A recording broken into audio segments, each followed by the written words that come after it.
all my brothers, we rolling through. You understand? Cause these niggas weak, these niggas don't know what to do. You see these soldiers beside me, standing in all black with the shields on posts, watching, they all my brothers. Gold is precious, but loyalty is priceless. Harm on the mind might leave you lifeless. Wrong with this shit, I'm in need of diapers. Endure through any crisis, cause all my niggas righteous, all politics with vipers. Cowards fold, real niggas hold rank, stand for what they believe and won't compromise a day. Never harmonize with traitors, do not affiliate with impersonators. You cross the line, you gon' catch the vapors. My niggas strong, no chase. Them other niggas sweet like annihilators. Tank full of brown sugar like annihilate. Every time I move, a righteous demonstration. All I deny is Satan. My brother's glorious, you warriors. The labor swore down, the death sentence can't stop till we notorious. Thrown in my way with a supreme audience. Proud ass nigga get exiled. No loitering around my brothers. Yeah, you already know what it is. 144. You gotta be hot or cold. You check the refrigerator to it's cold. Yeah, that's what. My brothers, we gon' rule it on the key on the stand. We gon' rule this bitch at all costs. Nigga, we gon' take this from them crackers. That's right. That's right. We gon' eat and drink. Me and all. My brain like the ladder house. They can't blend with my men, nigga. I can tell you fake with the treacherous mouth. Claim that God is all love, we don't believe that. Give a damn about your 2 cents. Fuck your feedback. I give it all for my brothers, they deserve it. No excuses for my niggas. They striving to be perfect. Sacrifice whatever form they're never own. U.P.K, we click tight like I.S.U.P.K and Joe. Endure to the end is what a wise man told me. Lick from the top shelf, but I spill it with the low. 144, nigga, everybody know. All they ever wanted was revenge. Fuck around. My first gift to you, right? Yeah, man. Competition, only glory in the distance for my brothers. I'm gonna try. We're gonna get you a picture too, so we can send up to the generals. Alright. Hey, shalom, everybody that's tuned in. Today is the Tuesday Brotherhood class, so we're gonna get into this Brotherhood. Today's topic is going to be endurance. All right, endurance. So we first of all, we the I.S.U.P.K. Start out of 1 West 125th Street, Harlem, New York City, under Commander General Yohana, who was established in 1969. We teach the truth according to the Bible, that the so-called blacks, Hispanics, and Native Indians are the Hebrew Israelites, and we're not affiliated with any other Hebrew Israelite group. Make sure to know that and get it understood. All right, so again, today's class is about endurance. Everything that we do in life, whether it's, take on a wife, take on a husband, take on a brother, a sister, like we have to know that we're creating lifetime relationships. Like, you understand? So when you come into this class, you come in as a new brother, you come in here and you learn and you take that oath, you my brother for life. You know what I mean? There ain't no tearing that apart. Same thing like a man gets a wife or a wife gets a husband, you take that oath and you consummate that marriage, you know that y'all are together for life. Y'all made a lifetime commitment. And the things that we're going to go through in that marriage or in our relationship as brothers, the Bible helps us to be able to overcome those things. You understand? We got a disagreement with each other. The scripture tells us how to overcome those things. If you got a disagreement with your husband and wife, the scriptures tell you how to overcome those things. So again, like it's these things are here to make sure that we grow as a nation and we don't divide and fall out and separate, but also so that we can be able to endure, right? So that's what today's class is about, endurance. All right, so if I could, let me get start me off with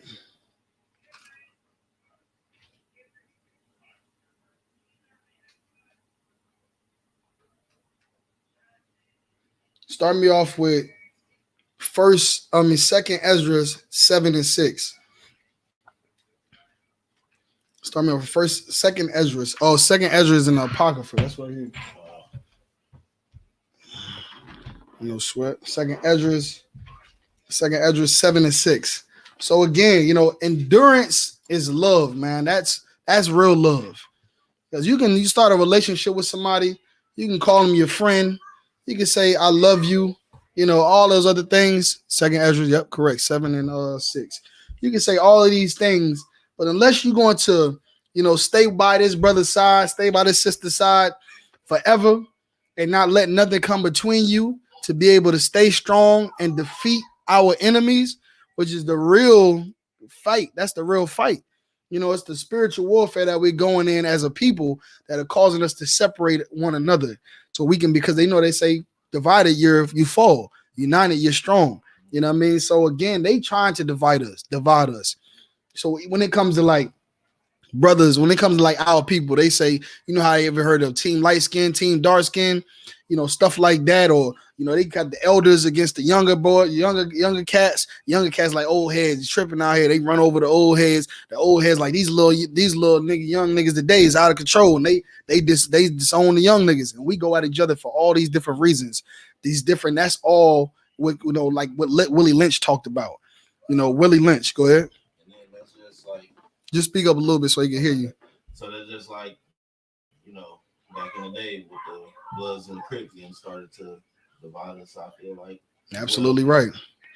And yeah, for the most part, we really just need to come together as as a family. Yeah, as a family. What you saying is heavy. That's another aspect. Like Bloods and Crips was started by black people to defend our neighborhoods, to police our own neighborhoods from cops.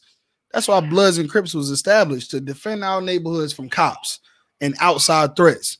But what happened? White man, threw a little drugs in there, a little money, and caused it and turned it to some type of some violent organizations, right?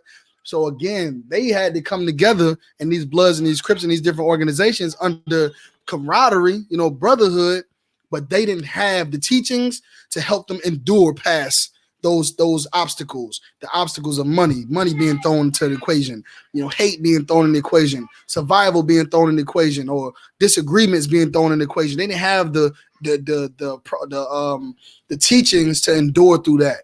So we can gather ourselves together all we want under these different organizations or groups, but we're always going to fall unless we gather ourselves under the right things. So again, what we're teaching in the I.S.U.P.K is the right thing.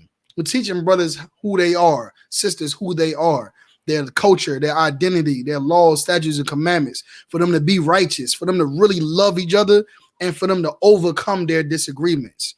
So again, like all of the things that we learned that cause us to separate, that cause us to go at each other, is all the workings of our enemies.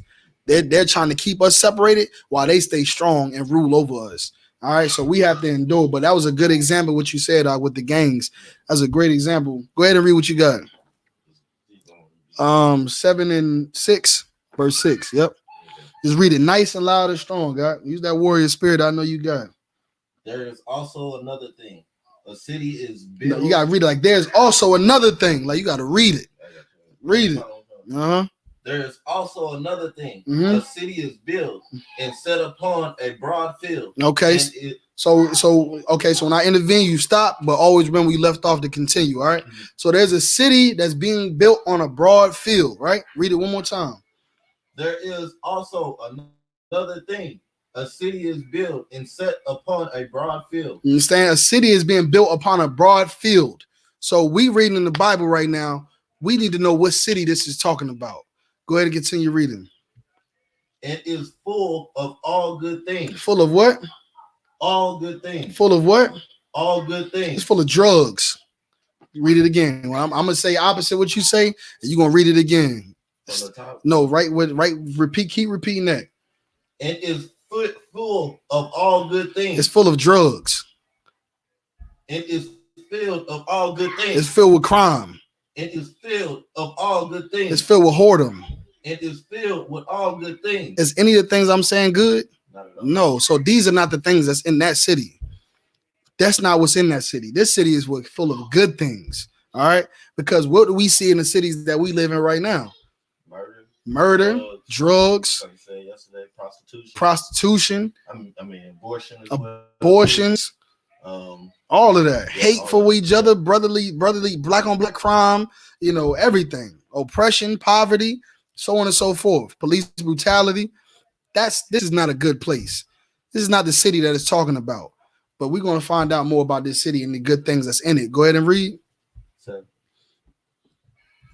the entrance, therefore, is narrow. The entrance is what? Thereof is narrow. The entrance thereof is narrow. If something is narrow, what does that mean? Small. It's small, right? Go ahead and continue to read. And is set in a dangerous place to fall. And it's set in a dangerous place to fall. So not only is the path narrow, but what else is it? It's set in a place where if you fall, you're gonna fall into danger. That's what this scripture is talking about right now is the kingdom of heaven. That's that city that it's talking about. And Christians teach you, like we were talking about earlier, that the kingdom of heaven is in the sky somewhere. You're gonna die and go there. But that's not what the Bible says. The Bible says that it's going to be on earth as it is in heaven. Heaven is going to be right here on earth. It's going to be heaven and hell, if you never knew, is a condition. Heaven is a condition. Hell is a condition. What black people, Hispanics, and Native Indians are living in is hell. You never heard somebody like, man, work was hell today, man. And they gave me hell today, man. Man, I don't know, man. Hey, man, my wife been giving me hell today. You've heard that before. You said it before. You know what I mean? That's because that's what hell is. We're living in a terrible condition. It's going through terrible things. But when you look at the other nations, white society, and the Chinese and the Arabs and the Africans, they have everything. They have, like we talked about, land. And go ahead and speak. And that's just like I remember having a conversation back, just like African people really don't gravitate towards us. They think that they're better than us. Yeah, they do. And that's funny that you bring that out, because really we're not Africans. And that's what we're also taught all the time, that we're Africans. We're descended from Africans. But that's not true. We're different people. Negroes and Africans are different people. So, like, matter of fact, let me get it right here in the Zondervan for you real quick, just so you can know, because I'll be trying to, want to cram this learning into your head, man, so you can have these things in your mind, man. But this is Ham. So Ham, we're going to read it right now, all right? Ham, the definition of Ham, you definitely want to get you one of these too. The Zondervan Compact Bible Dictionary, all right? We're going to show you after class. But it says the definition of Ham, where we at? It says the youngest son of Noah, probably the youngest son of Noah. So Noah had 3 sons, of course, that lived after the flood. Noah, his 3 sons, and their wives. So it says Ham, the youngest son of Noah, born probably about 96 years before the flood, and one of 8 persons to live through the flood. He became the progenitor. What does the word progenitor mean? If you don't know, just say you don't know. Okay, so progenitor means father of. Okay. So he's the progenitor, means he's the father of. So it says right here, he became the progenitor of the dark races. So who are dark races? We're a dark race, right? Who else is a dark race of people? All of the tribes. Well, as far as a race, blacks, Hispanics, and the Native Indians are one race. So we talking about the race of Israel, the nation of Israel. Who else? The Africans are a dark race, right? The Arabs are a dark race of people too in the Middle East. But just because we're all dark doesn't mean we're all family. Doesn't mean that the Arabs are our brothers because they dark too. You know what I mean? So we're telling you right now about Ham. It says he became the progenitor of the dark races. But who did he become the progenitor of? It says not the Negroes. So Ham became the progenitor of the dark races, not the Negroes, but the Egyptians, the Ethiopians, the Libyans, and the Canaanites. So all of those nations today we know as African nations. Egyptians, Libyans, Canaanites, Ethiopians, those are Africans. So Ham became the progenitor of the Africans, not the Negroes. We come from Shem. You understand? The nation of Israel, we come from Shem. Blacks, Hispanics, and Native Indians, we come from Shem. And not only are we different, a different race of people than the Africans, we're better than them. They're not better than us. We're better than them. You understand? Like everything that we talk about in the school, when we bring out in this Bible, it shows you that we as a people knew everything before all these nations did. We had language before them. We had government before them. We had science. Science was already something we knew already. You know what I mean? We knew about the ozone layer and all of that. It's in the Bible. We can show you the ozone layer in the Bible. We can show you gravity in the Bible. We can show you all of these things that they had to figure out. We showed them how to bathe. and take baths and showers. We show them everything. All of the things that they know and learn, they learn from us. We're better than them. And not only that, but the things that they have is called their history or their culture is all back to bloodshed and cannibalism, drinking blood and, huh? Go ahead. Adrenochrome. Huh? Adrenochrome. I don't even know what that is. That's what it is. Adrenochrome? Yeah. What's that? So it's pretty much so you have all these other, we're not a cult, but I would call them a cult. Mm-hmm.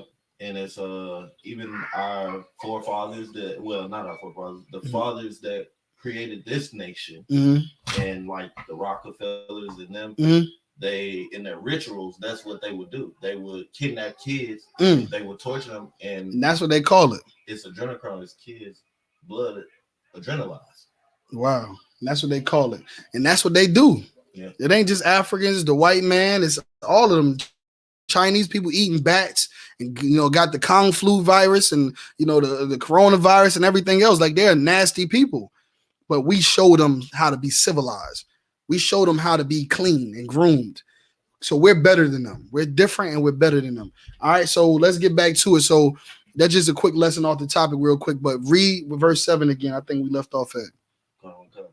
The entrance thereof is narrow, and is set in a dangerous place to fall, like as if there were a fire on the right hand and on the left a deep water. Right. So this path, like I said, is the path to heaven, and it's a metaphoric path. It's not literally a path, but it's metaphors. It's about your lifestyle, the choices you make, because that path is righteousness, and it's easy to fall into the fire.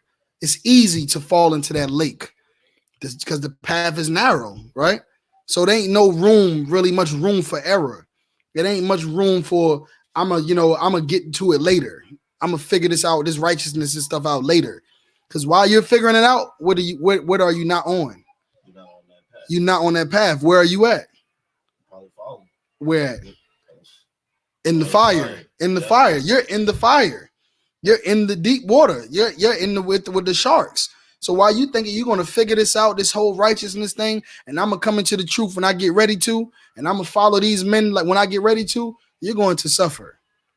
You're gonna suffer affliction. You're gonna suffer, burdens, sorrow, all of those different things, the curses, because that's what's on the other side. There's no option. There's no other way. See, the righteousness or suffering, righteousness or curses, righteousness or burdens and, death and destruction. That's it. So what we're talking about right now is in order for you to get into the kingdom of heaven, you have to be righteous. And it's how many paths? Read verse 6 again. There is also another thing. A city is built and set upon a broad field and is full of all good things. Go ahead. The entrance thereof is narrow and is set in a dangerous place to fall, like as if there were a fire on the right hand and on the left a deep water. Right. So this is only talking about one path. It's only one way to heaven.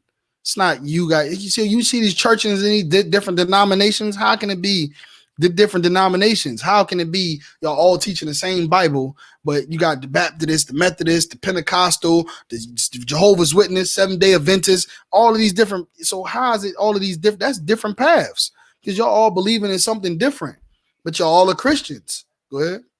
Does Catholic fall in that? Absolutely. Catholic Church gave birth to all of those different denominations. The Catholic Church was the first church. In that before, is Catholic and Roman Catholic the same thing? Absolutely. Okay. So the Roman Empire came after the Renaissance era, the Dark Ages. The Dark Ages was the time they call it the Dark Ages because it was a time really. Well, why do you think they call it the Dark? What have you heard about the Dark Ages? I really just not much. You haven't heard much about it. So really, what people say is the Dark Ages was a time when in Europe, white people and everybody was just in famine. It was rats and pestilence, and it was just totally. That's what the Dark Ages. But really, the truth of the really matter is that the Dark Ages was called the Dark Ages because black people were in rulership. That was the age that dark people were ruling the earth, ruling in England and Europe, in the UK, right? So that's where we get people like King James from. King James was a black man, right? That people think he's a white man, but he was a black man. Shakespeare, people don't know is a black man. You know what I mean? Like they took all the credit of Shakespeare as if he's some white guy, just like they took all the credit of Beethoven, every masterful, piece of music he ever composed, and took it as their own credit, no different than they whitewashed the priests and prophets in the Bible.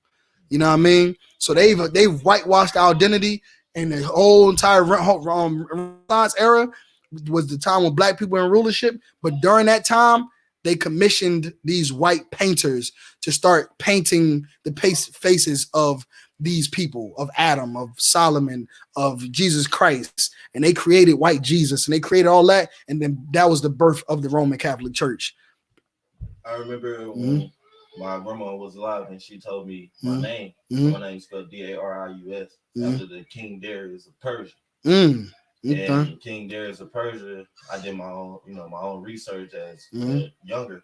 And if you look at the sculptures of his people projecting of what he looks like, he has coarse hair. But if you look him up, and the first picture that shows up is almost man looks just like Jesus. Yeah. Okay. So of course, so right here, Darius, of course, the Darius that you're talking about, like you just said, he was a Persian.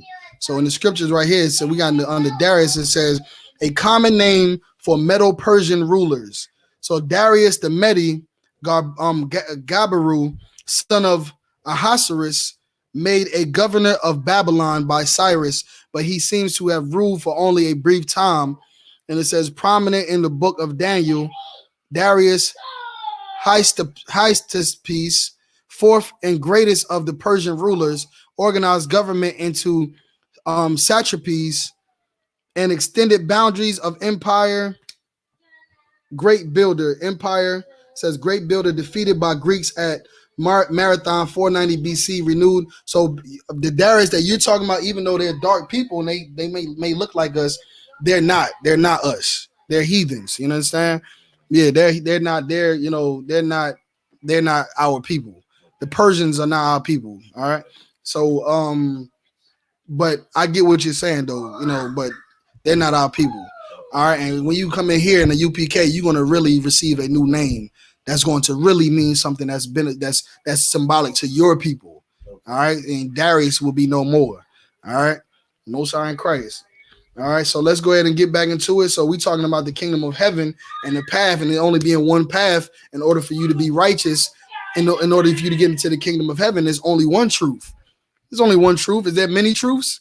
No, there's only one truth. So there's one path. And the I.S.U.P.K is that path where we have the truth. We was established in 1969. We've been performing miracles in here ever since. You know what I mean? Getting brothers and sisters off of drugs, keeping marriages lasting for decades. You know what I mean? I'm talking about 20, 30-year marriages that don't never fail. Children that are coming up and not being homosexuals and not being whores. Like, we're performing miracles, getting people off of the corners, out of jail. So again, that's all of those things I'm talking about where we keeping people from being in, that's the pit of fire. That's what's happening in the world.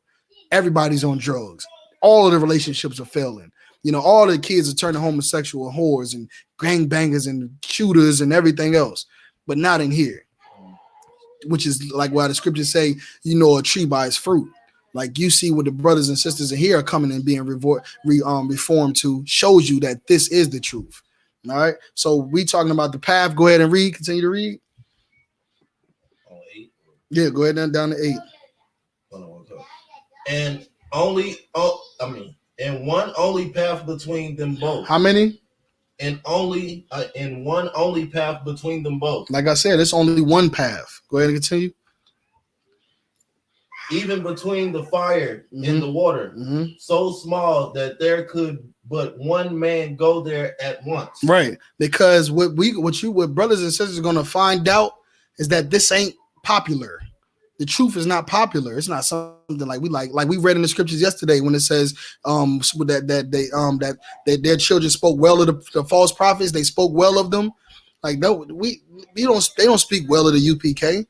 UPK ain't popular like everybody love it. We on Breakfast Club. We on, you know what I mean? They be just all over like Farrakhan, and we on this TV network, and they got programs and stuff that all these endorsements.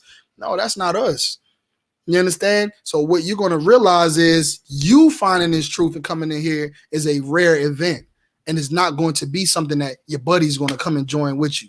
And your cousins is going to join with you. Your grandma, your auntie, your sisters, your friends. It's going to be just you. It's going to be just you that's going to come up in here. And you're going to join with people that came the same way you came, that had to leave our family behind, had to leave our friends behind. And we're going to become friends. And we're going to become family, because the path is so narrow that only one can come out at a time, because it's not a popular thing. It's not, everybody's just not in line to stop smoking weed. Like, you know what I mean? Like, they not in line to just stop being a whore and stop getting all the pussy they can get and throwing them away. They not in line for that. But there will be one out of 1,000 that will be. You see what I'm saying? Go ahead and read what you got, Doc.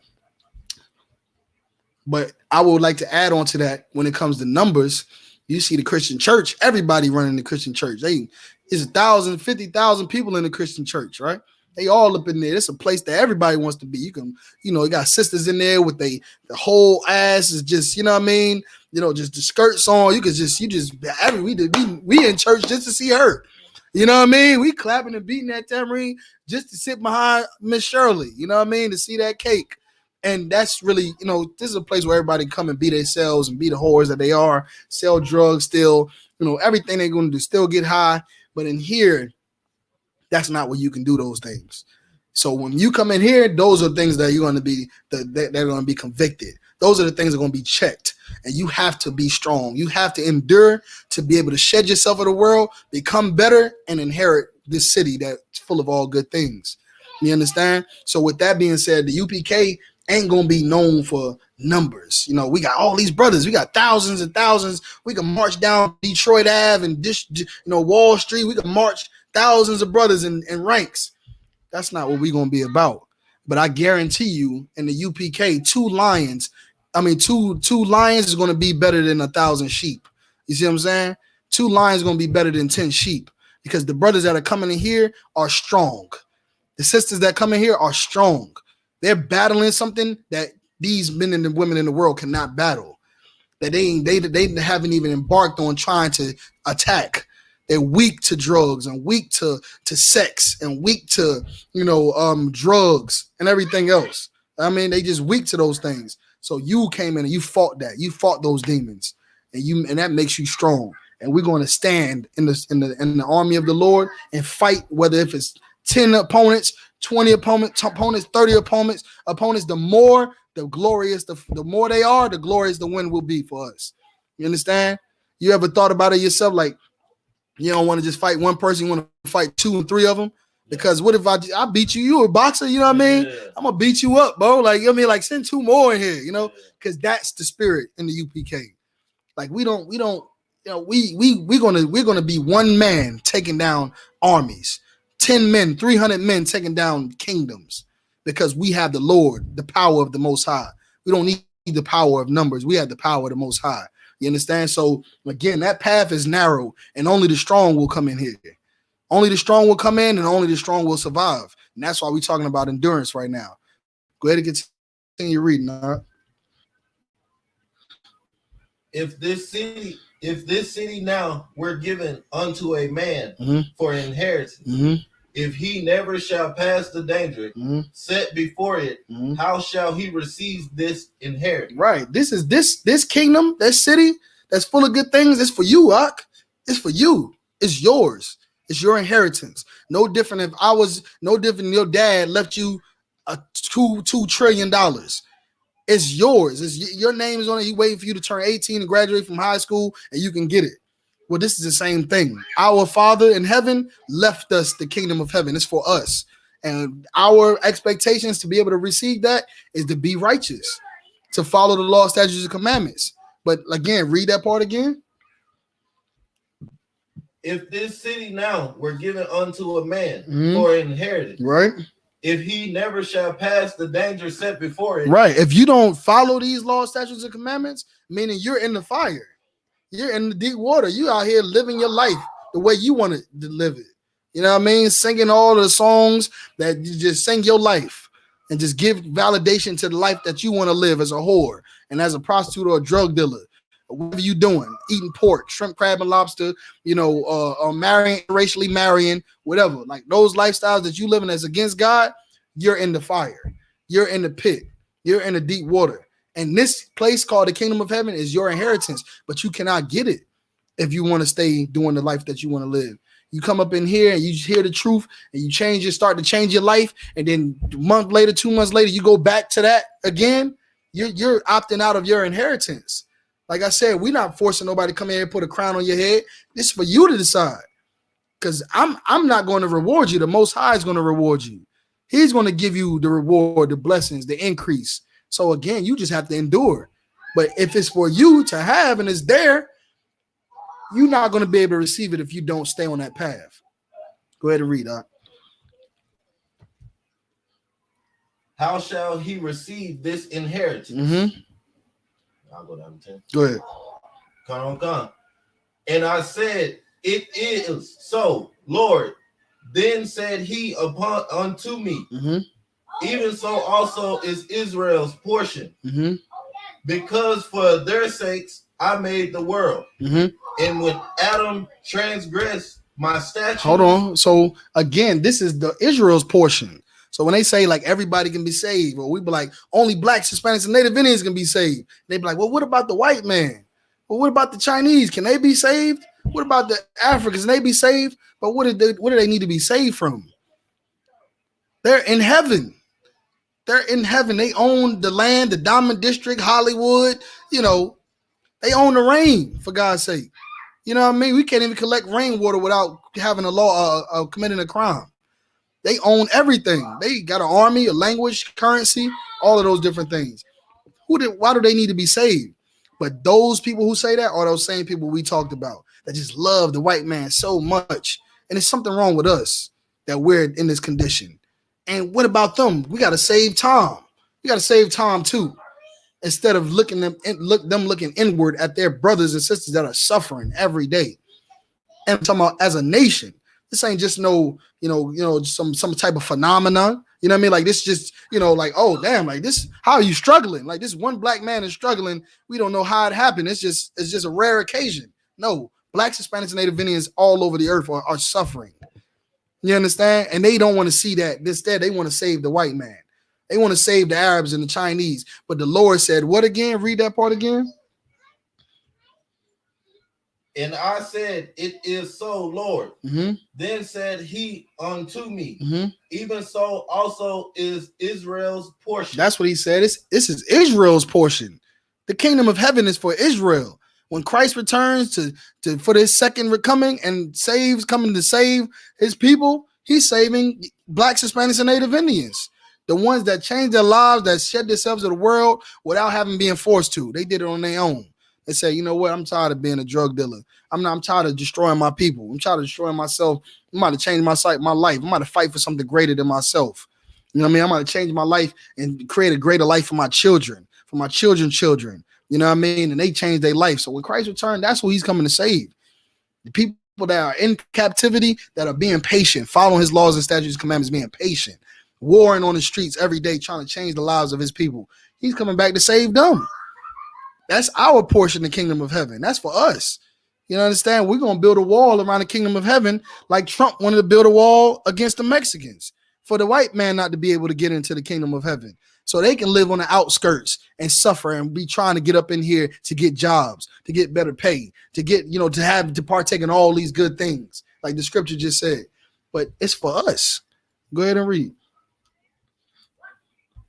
Because for their sakes, I made the world. Right. For their sakes, I made the world. Like he said, in the beginning, he created Adam. And he said, I made Adam ruler over all of these things, over the fish in the sea, over the birds in the air, the beasts in the earth, over all nations. He made Adam king and ruler over all nations, because that's what heaven is. That's what heaven is. We were in heaven. Adam was in heaven. Adam was in heaven. He was ruling the earth. Because again, heaven is a condition, right? He was ruling the earth. He can go and fish out of any lake he wanted to fish out of, and out of any pond or any sea. What do we got to do now to go fish? You gotta get like a permit. You damn right. You gotta get a permit, license. You gotta go to the white man tackle shop because we don't own no tackle shops. Boat license, which you gotta first either rent somebody else's boat or go buy your own boat, which most Black, Hispanics, and Native Indians don't have the luxury to do. So we not in rulership, we in hell. But Adam was in rulership. He was in heaven. And the Lord is telling him right now, telling the prophets right now that the kingdom of heaven was made for you. I created the world for your sake. For this, all of this, that rulership, the earth, the water, the trees, the land, this is supposed to be for you to rule over. Go ahead.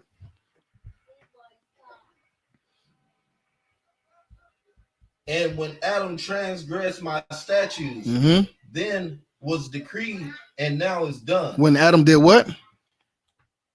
Transgress my statutes. When Adam did what? Transgress my statutes. When Adam transgressed my statutes. So you remember we talked about before what is the love of God?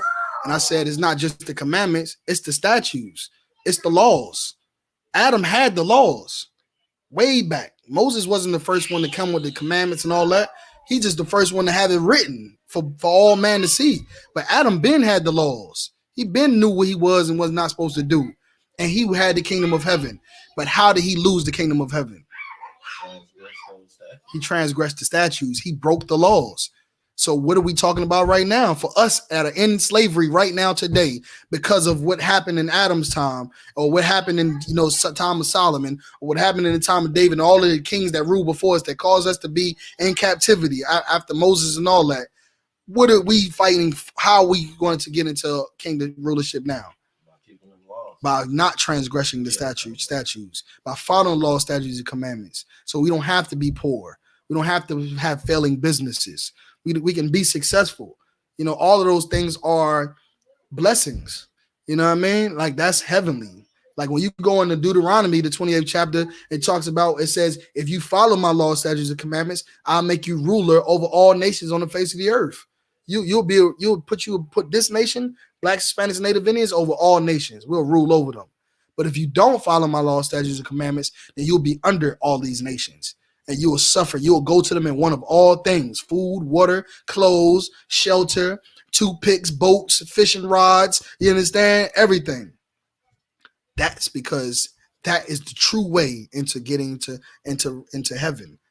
That's the true way to having the kingdom of heaven, and changing your condition as a Black man or as a Black woman. It's not going to college. Going to college is not going to change your condition. You understand? Like having a great ass job. You can literally have a great job, have millions of dollars, and still be suffering. Still be suffering a different type of affliction, different type of suffering. How many ball players you see is paying these ignorant witches $200,000 a year on child support? You understand? Like hurting. You're going to suffer a different way. Suffer a different affliction. It's going to be your portion of affliction. You understand? But to avoid all of that, to have all good things like we just read, you just have to follow all law, statutes, and commandments, and everything will be good. Not just your finances, kids, your household, your health. You understand? All of that's going to be good. So we're going to rule over the earth. So again, that's our portion. It's for us to inherit the kingdom of heaven. Go ahead and read. Then were the entrance of this world made narrow, full of sorrows and travail. Mm-hmm. They are but few and evil, full of perils, and very painful. See what I'm saying? Like that's what it's talking about. Like you all you got to do is follow the law, statutes, and commandments. Come up in the I.S.U.P.K. This is the only place to learn it. It's the only place. The truth ain't easy to find. Some people are never going to find it. But when you do find it and you do come up in here, you hold on to it. You know what I mean? You hold on to it because this is the tool that you need to change your life, to have a better quality of life. So you can have good marriages, have, be able to have a good family, and love some people that love you, a support system, a military, a bank. You know what I mean? Like I.S.U.P.K is my bank. You know what I mean? I pay my tithes and donations. And if ever I have something, I fall short of something, I'm in an emergency and I need funds for survival, I could take out a loan. I could take out a loan within the school, something that I probably wouldn't be able to get from a Bank of America or Wells Fargo. I can get it right here. Pay my car note for me to be able to get back and forth to work. Pay my rent to keep me from being on the streets. Pay for groceries to keep my family from starving. This is where you get it from right here. All right. So outside of that, it's travail, it's sorrow. You understand? It's evil. It's so many different things because that is what the consequence of transgressing the statutes and the laws is. Go ahead and read up. For the interests of elder world were wide and sure, and brought immortal fruit. If then, because at one time the truth was, in the time of our rulership, it was, it was the way to go. It was just everybody knew, a man can have multiple wives. It was all we knew that. You know what I mean? Everybody knew that pork was unlawful. Wasn't no pork getting cooked in the city. There wasn't no, homosexuality in our city. So it was like this was the place. Like, we gonna come down here and be able to have righteous fun with each other, righteousness, brotherhood, friendships, and good things, and have to worry about nothing. Everybody was in there. It was just something that we just all knew in the time we was in rulership, right? But now, because we've lost our identity, you understand, because we've been deceived, and now the nations, other nations are ruling over us. We become sleep. We become destroyed for the lack of knowledge, like the scriptures say. Now we think that the Christian church is the house of God, and that the I.S.U.P.K is a hate group. You know what I'm saying? You see what I'm saying? We think the government of America is gonna, if we vote, we're gonna get some opportunities. And if we join this cult over here, then it's gonna mess up all our endorsements and all our sponsorships and everything that we could possibly have from the white man. So the tables have turned because we don't know now what the truth is and what we're supposed to be doing. We look to them. Go ahead and read that.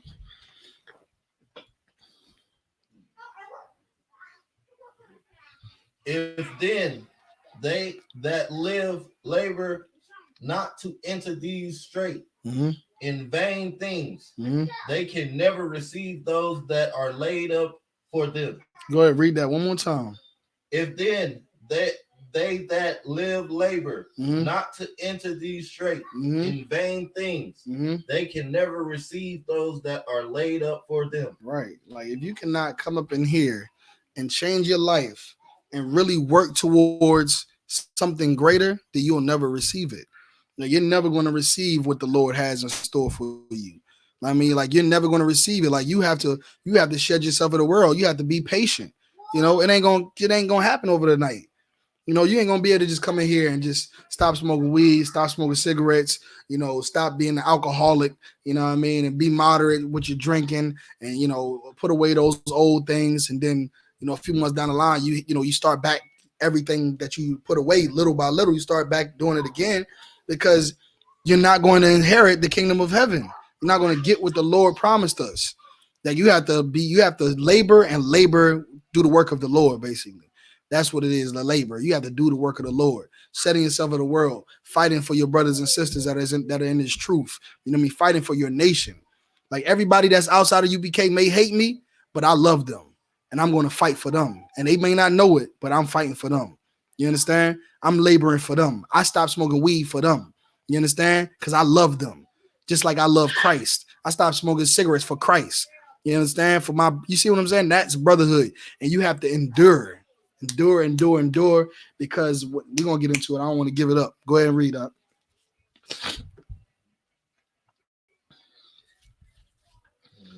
Now, therefore, why disquietest thou thyself, seeing thou art but a quadruple man?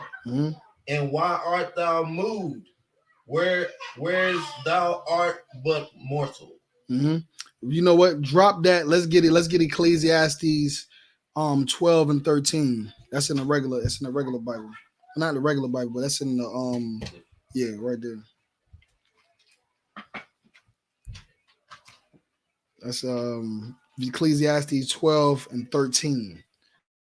You understand? Like everybody has a job to do. Brothers have a job to do. Sisters have a job to do. You as a husband have a job to do. You as a wife has the job to do. As a father, as a mother, you have a job to do. You understand? And the Lord sent us here as male and female to do different jobs, but for them both to complement each other. Okay. So when you think about the Christian church in America, how they switching around the roles, because they're trying to throw that order off that the Lord gave us. He's throwing the order off, giving women the power to abort their babies, giving women the power to, to throw their man away, giving them, enabling them. Ecclesiastes, yeah, that's what you want to do first. Look in the front, get straight to it. Um, Let me know when you got it. All right. You understand? They want you to throw your man away. They want black men to hate black women and love white women and love Asians. And so we don't make babies with our sisters, and they stay manless and everything else without heads, without protection. So they can murder them and rape them and rob them. They want to take away all our order and our decency. And most importantly, they want to take away our laws, statutes, and commandments. They want to take the truth from us so that we'll never come back into our power. You understand? We never come back into rulership. Okay? Let me get Ecclesiastes. What I say, 12 and 17. Let's see. Nah, that's no sweat. Take your time, Mark. You know what I mean? You new student coming in here strong guy. He gonna be swift slicing through them scriptures like second nature. You know what I mean? Yeah. It's actually Salagi, that's my bad.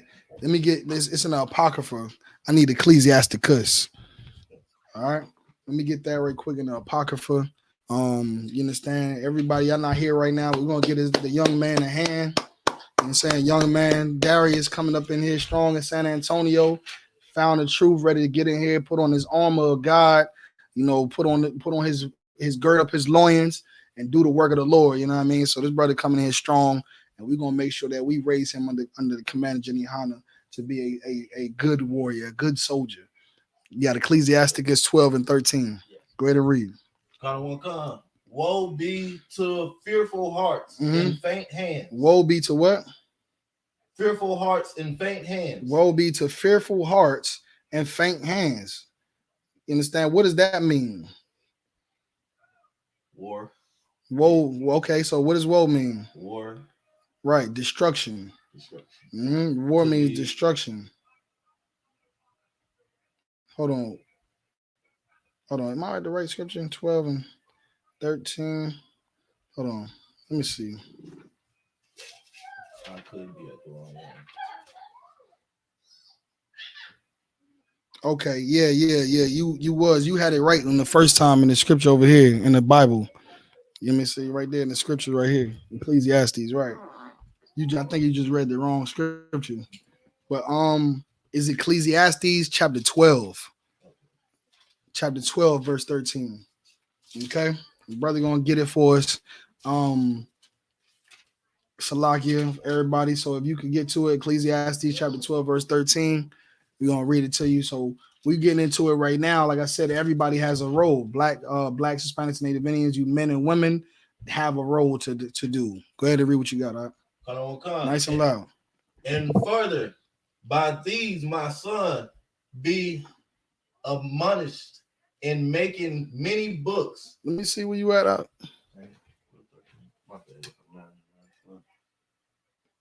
Chapter 12, 13. Yeah, but you got a chapter 12. Yeah, 13, verse 13. Oh, yeah, chapter 12, verse 13. Let us hear the conclusions of the whole matter. There it is right there. Let us hear the conclusion of the whole matter. Everybody want to know, what is the Bible about? What is God about? What is Jesus about? What is these prophets about? What is the U.P.K about? What am I here on earth for? What's my calling, Lord? You know what I mean? What am I here? What's my purpose in life? Am I supposed to be a ball player? Am I supposed to be a boxer? Am I supposed to be a race car driver? Am I supposed to be a rapper? Am I supposed to, they want to know, what is their destiny? What's my calling? But let us hear the conclusion of the whole matter. Go ahead. Fear God. Do what? Fear God. Do what? Fear God. Before you can do anything, the first thing you should do is fear the Lord. The first thing you can do is fear the Lord. because we already showing you right now that the Lord said that we supposed to follow his law, statutes, commandments. And just like any father that tells you something to do, you better listen to him. You understand? You better listen to him, because you're going to, if you don't, there's punishment for that. You need to fear the Lord. So when you fear the Lord, you're more prone to follow those laws, statutes, and commandments. And you're not going to get anything, any reward, any success, anything that you think you're going to obtain if you're not following orders, if you're not listening to your father. You think he's going to take you to Disney World after you done went out and got high like he told you not to do? Then he's going to take you to, to the candy store after you went and, and wrote on the wall after he told you not to write on the wall? No, he's not. You're not. So in the Lord, when you're talking about life and success and marriages and economics and family and health and all of those things, those are our rewards from the Lord. But we have to fear him and do what he told us to do. Fear the Lord. Go ahead. And keep his commandments. And keep his commandments. Go ahead. For this is the whole duty of man. For this is the whole duty of man. Everything that you seek to accomplish is going to start here. This is where it's going to start at, right here. Now, your Christian pastor will tell you that the laws is done away with. Laws is done away with. Like, you don't have to follow the laws no more, because Christ came back and he died for the laws. He died that we don't have to follow the laws no more. That's absolutely absurd. You understand? Like, how can he say that Christ came back and to destroy the laws when the first thing he said is, I come not to destroy the laws? You understand? That's the first thing he said. I come not to destroy the laws, but to fulfill the laws. So again, the laws are not done away with. It's always been the way to righteousness. It's always been the way to rulership. It's always been the way to inheriting the kingdom. You understand? It's always been the way.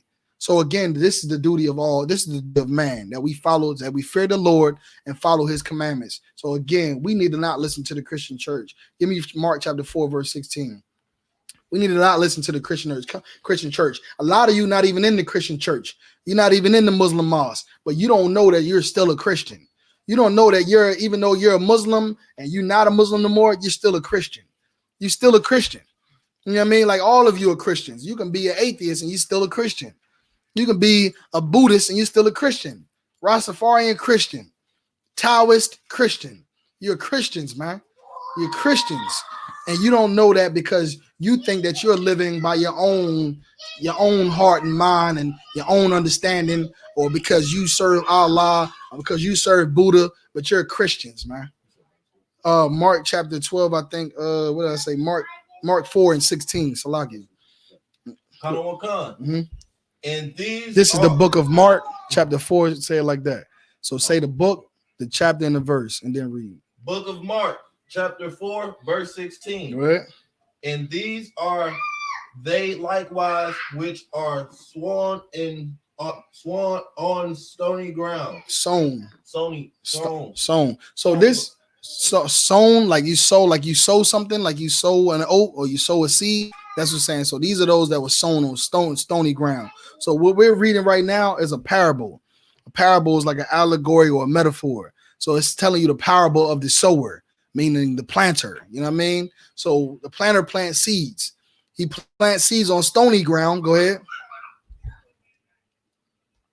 Who, when they have heard the word, immediately received it with gladness. Okay, where you at? Read it again from the top. And these are like. So start me off at verse 12, I think. Let me get into this story real quick. Mark chapter 4, verse 12. Mm-hmm. That seeing they may see and not perceive. Right. And hearing they may hear and not understand. Right. Lest at many times they should be converted and their sins should be forgiven. Right. Like we read yesterday, there's going to be some that never going to hear the truth and never going to come up in here because Christ don't want them. The Most High don't want them. But then there's going to be some that are going to hear the truth, and we're going to get into that. Go ahead and read 13. No, once you say the book and chapter or verse one time, all you got to do is go to the verse now. Come. And he said unto them, know ye not this parable, and how then will ye know all parables? Right. If you don't know this parable, how you gonna know any parables? Again, like the Lord, when we read yesterday, the Lord only gave the truth to certain people. You understand? He only gave the certain truth to certain people. So in order for us to understand anything, we have to understand the spirit of the Lord. You have to understand what believe in the Most High. You understand? Be in the right under the right order. Basically, you have to be under the order of the Most High. You have to be in the right place, the right path, the right leadership, in order for you to understand. All right, go ahead and read. The sower saw the word, Mm-hmm. and these are they by the wayside. Mm-hmm. So the sower soweth the word, and these are those by the wayside. So he's about to go into the parable now. Now it's saying about those about the wayside. Go ahead. Where the word is sown, but when they have heard, Satan cometh immediately, and taketh away the word that was sown in their hearts. Okay. So go ahead, continue. And these are they likewise, which are sown on stony ground. So we got those that was by the wayside, those that was sown by the wayside, those that was sown on stony ground. Now, go ahead. Who, when they have heard the word, immediately received it with gladness, and have no root in themselves, and so endure, but for a time. Right. Go ahead. Afterward, when affliction or persecution ariseth for the word's sake, immediately they are offended. Go ahead. And these are they which are sown among thorns. So now we're talking about those that are sown among thorns, right? Go ahead.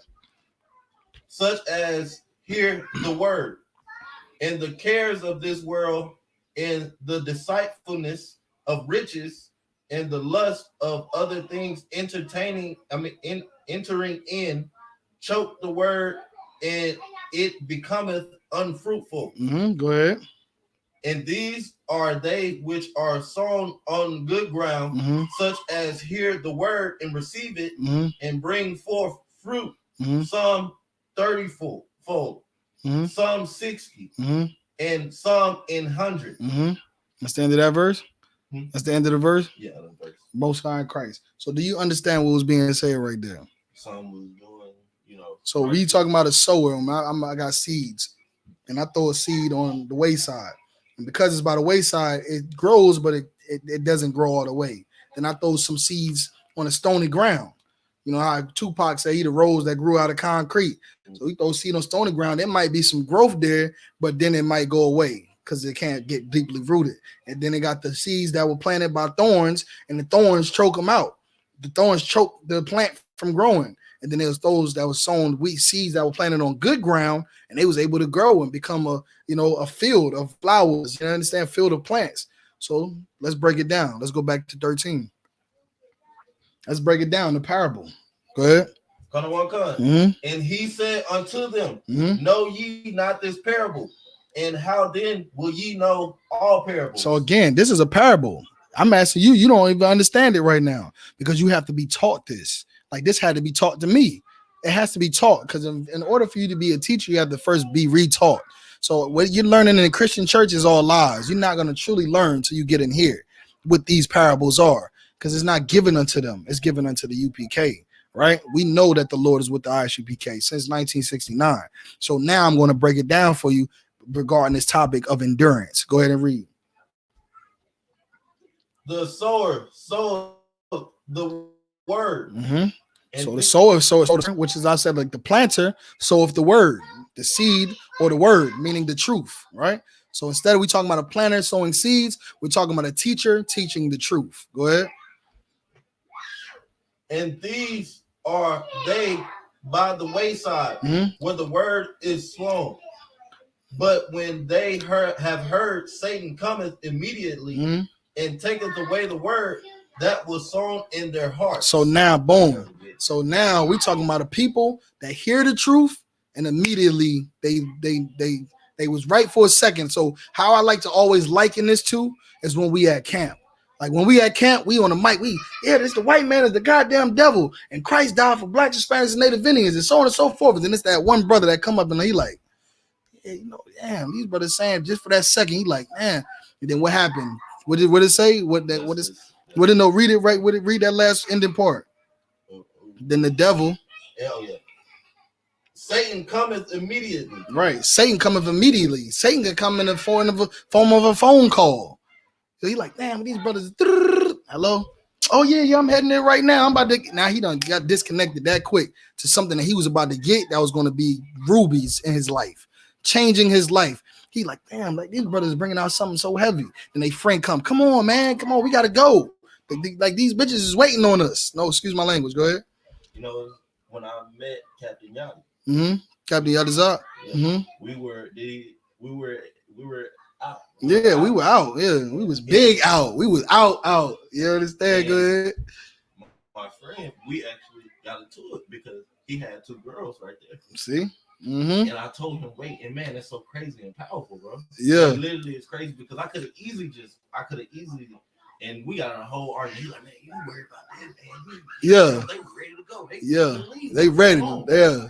And I even, I could have easily said, all right, man. Right. But I kept talking to him. I felt like I was getting on his nerves, to be honest. Yeah. But I wanted to know what it is, and when I first saw y'all, when I first saw it and stuff, I knew because just from the research I did on my own, you know, this is gonna be me piecing it together. Yeah. But I just knew, and I was like, man, I gotta get some information. And while you right there trying to get the information, here he go, like, man, come on, man, these girls, man, they already said they coming home with us. They ready to go right now. They ready. And you could that second you could have let go and not pieced it together. You could have been in some box, probably got AIDS from one of them hoes, you know what I mean, or destroyed your whole life, baby, child support, every other thing in life, suffering and more suffering. But instead, your spirit withstand that. Your spirit was not that of the wayside, like we talking about right now. You were not by the wayside.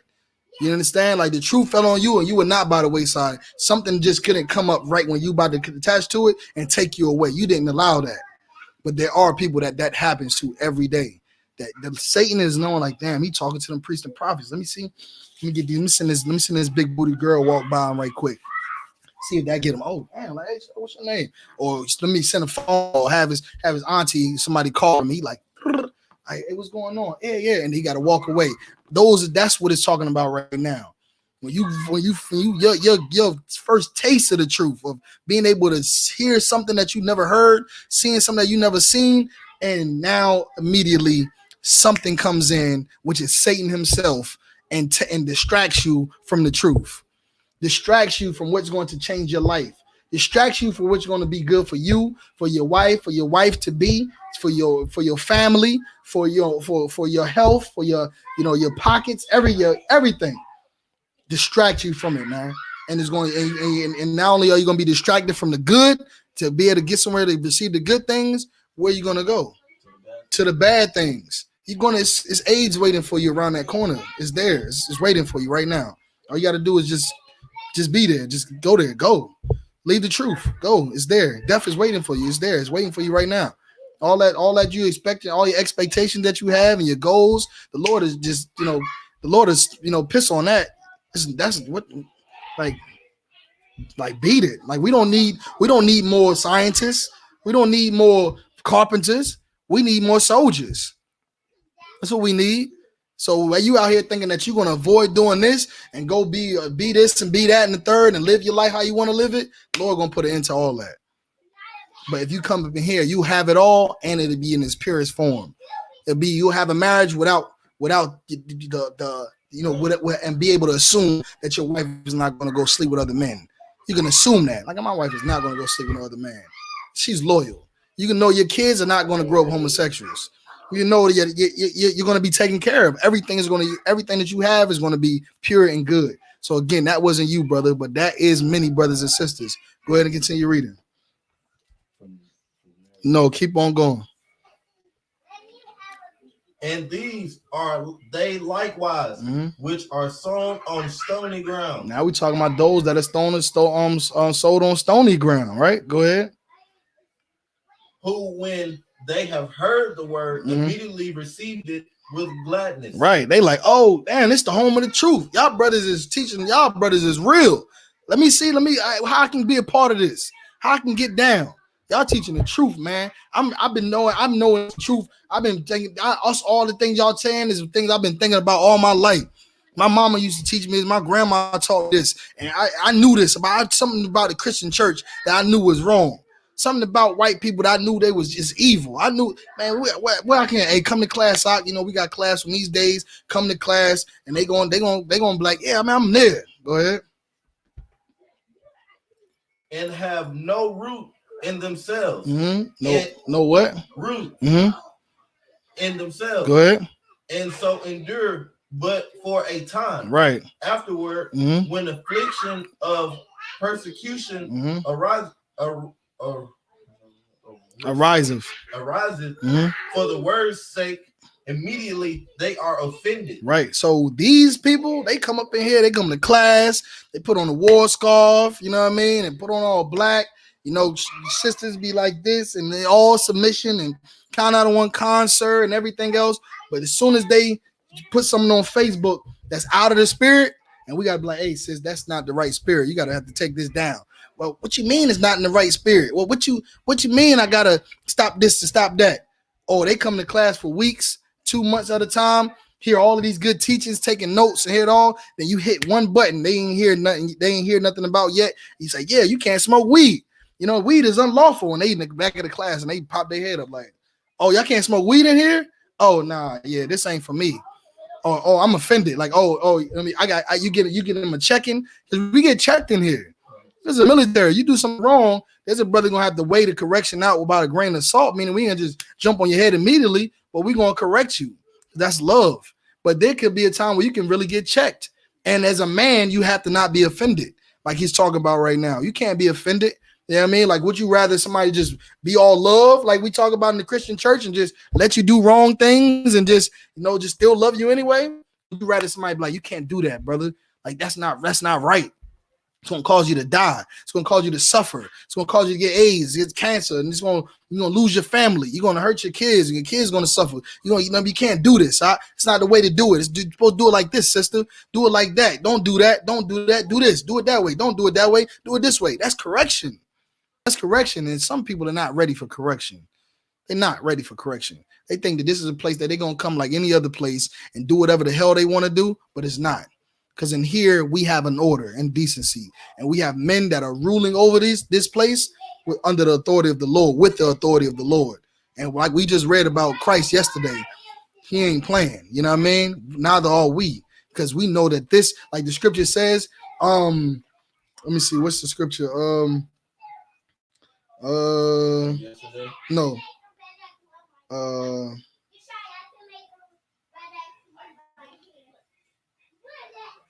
Right here, read this scripture right quick for me, right quick. Obey them. No, read this book and everything. Oh, Hebrew chapter 13, verse 17. Yep. Obey them. Oh, do what? Obey them. Do what? Obey them. In order to obey somebody, if you're obeying somebody, that means they're giving you orders. They're giving you correction. They're saying, don't do this that way. Do it that way. Don't do it that way. Do it this way. You can't do that no more. You can do it this. You can do this though, but you can't do that. You have to obey them. Go ahead. That have ruled over you. That have ruled over you, because these men in the UPK don't have rank for nothing. We didn't just decide that we want to be raised up to generals. We didn't decide that we want to be raised up to captains. I'm just going to raise him up. I'm going to raise myself up. No, rank comes from the Lord. This order that we have in here from Commander General Yohana on down came from the Lord, that by the spirit of the Most High. You understand that this brother has been operating like a captain in the UPK. We're going to raise him up to a captain. This brother's been operating like an officer. We're going to give him his test. He's going to be, this brother's been operating like a trooper. He ready to become a trooper. Let's go ahead and give him his trooper. Just give him his Hebrew name. We are given the authority by the Lord to rule over the flesh in the earth. Go ahead and read. And submit. And I'm about to say, and we should be obeyed because I'm going to show you why right now. Go ahead and read. And submit yourselves, for they watch for your souls. They do what? Watch for your souls. They do what? Watch for your souls. That's what we do, man. We watch for your souls. So you might see it on the top surface that this man is just trying to tell me what to do. I'm a man. Ain't no man gonna tell me what to do. You got that ignorant mind state of you ain't gonna be told what to do. Whole time this man is telling you something that's gonna be good for your life, good for your soul. You understand? Let me go ahead and get that back. You know what I mean? Something that's gonna be good for your soul. You understand? Hold on, man. Matter of fact, it's still more than that. Something that's gonna be good for your soul, good for your life, your family, for your kids, everything that we telling you to do. And again, some brothers and sisters gonna hear this truth and love it to death. As soon as they get ready to have to do what they told to do, they ain't gonna be with it no more. I'm like, nah, this ain't. I can't. Nah. These brothers telling me what to do. I can't get high. I can't. I can't post this on Facebook. I can't post what I want on Facebook. I can't do this and do that in the third. I can't go. I can't do this, that. They just tell me I can't do this. But we guard your soul. Go ahead and read. As they that must give account, that they may do it with joy. That we gotta give an account for what's happening here. We gotta give an account. I gotta be accountable for you. I'm accountable for you. So I have to rule down here in San Antonio under the Most High's authority and do it well because I'm accountable for what the lives and the souls that are under me. I'm reliable for y'all. You understand? Like I have to make sure that y'all are counseled, that y'all are taught, that y'all are defended, that y'all are guided the right directions, not leading y'all to something to where y'all end up in jail. Y'all end up, in some effed up position. That's my account. You understand? That's my, responsibility. So again, like these things are not taken lightly at all. What we telling everybody, these brothers and sisters that come in here to do, it's not taken lightly at all. Go ahead and read. That they may do it with joy and not with grief. You understand? And you should be glad that there's somebody correcting you. You understand? You should be glad that there's somebody correcting you and chastising you. You should be glad that he's staying on your ass. He's on your ass. He's on your rib ass. He's on your kids' ass. We in the school. We got the kids running around. Brothers is everywhere correcting your kids. You know what I mean? Like they say, take a village to raise a child. That's what's happening in here. We got brothers all over the place raising your child. You go from here to there. It's the same rulership. You go from here. You go say, for instance, you like Dawah, I'm going to New York. All right. Well, make sure you report to the camp leader over New York so he knows you're in the city, so you can report to him while you're there. And then what? They're going to guard over you while you're there. They're going to tell you the same thing, teach you the same lessons, give you the same correction, the same brotherhood. You go to Cali, same thing. You go to UK, same thing. Canada, same thing. One body is what we are. And we are that village that's raising these children, whether these children are 2 years old, whether these children are 60 years old. Because when you come into the truth, you are nothing but a child. You understand? And you're learning something that your parents, your grandparents, no one ever taught you before. All right, go ahead and any more on that? Yeah. Go ahead and read. For that is unprofitable for you. Because it is unprofitable for you. Because if I'm saying you like, hey, you got to stop smoking weed, you got to put them cigarettes down, and you like, Khan, I don't want concert the water, man. I appreciate your guidance, sir. Like, you got anything you can help me with here, Khan? We got some methods for you to get you help, help you fight that addiction, man. Most High in Christ. But if you like, oh man, sir, but I can't do it, man. It's just, I need this, man. Y'all tripping and this and that. Like, that's going to be, read that last part. For that is unprofitable for you. That's going to be unprofitable for you. You're going to walk away with your love of cigarettes, and you will be no more. Let's just go ahead and get rid of them. Who needs them? I'm talking about from the eyes of the Most High. Like, what do we don't need another drug dealer. We don't need another weed head, another cigarette smoker. We need soldiers. We don't need another, president of the United States. We don't need a philanthropist and an activist and, or doctors and lawyers. We need soldiers, because you can be all of those things and never pay your tithes, making $200,000 a year, never pay your tithes. You understand?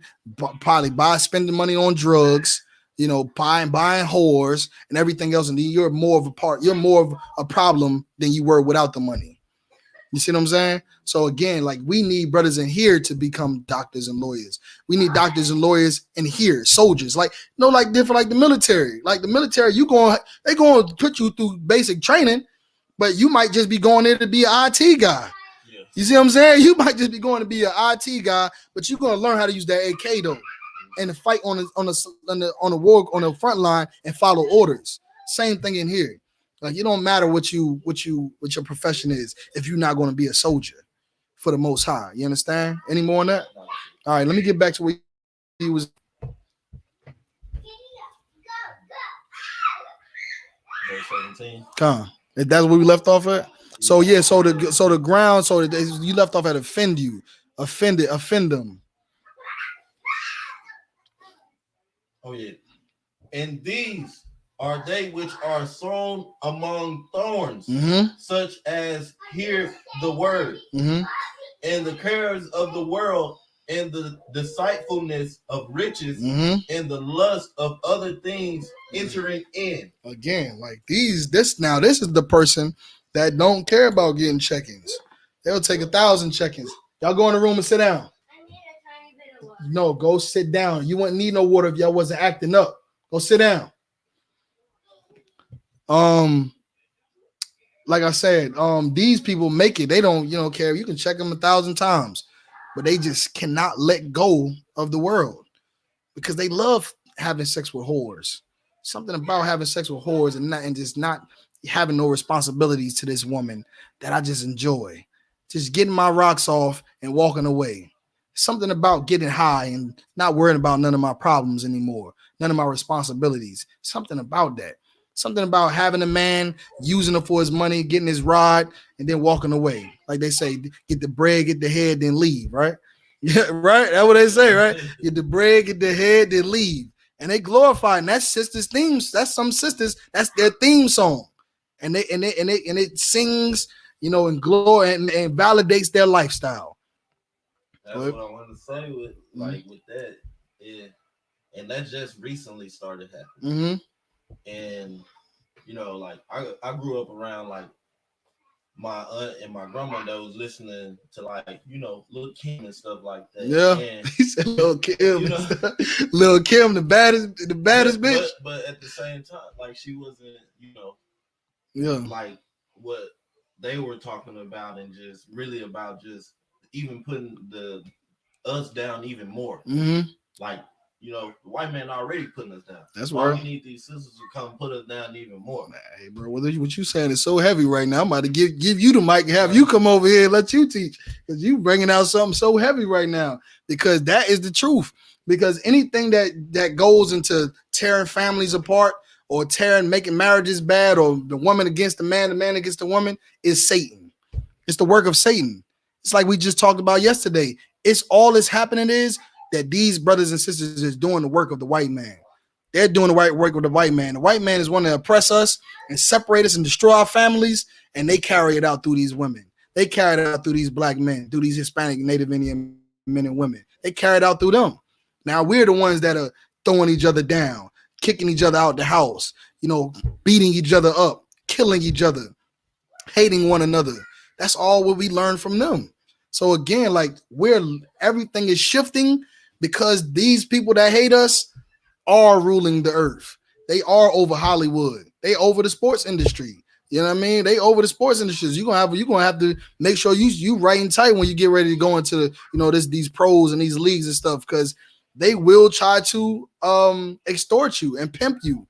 You know what I mean? To do what they wanted to do, like they did Muhammad Ali. You understand? Like they did all of them athletes that came before you.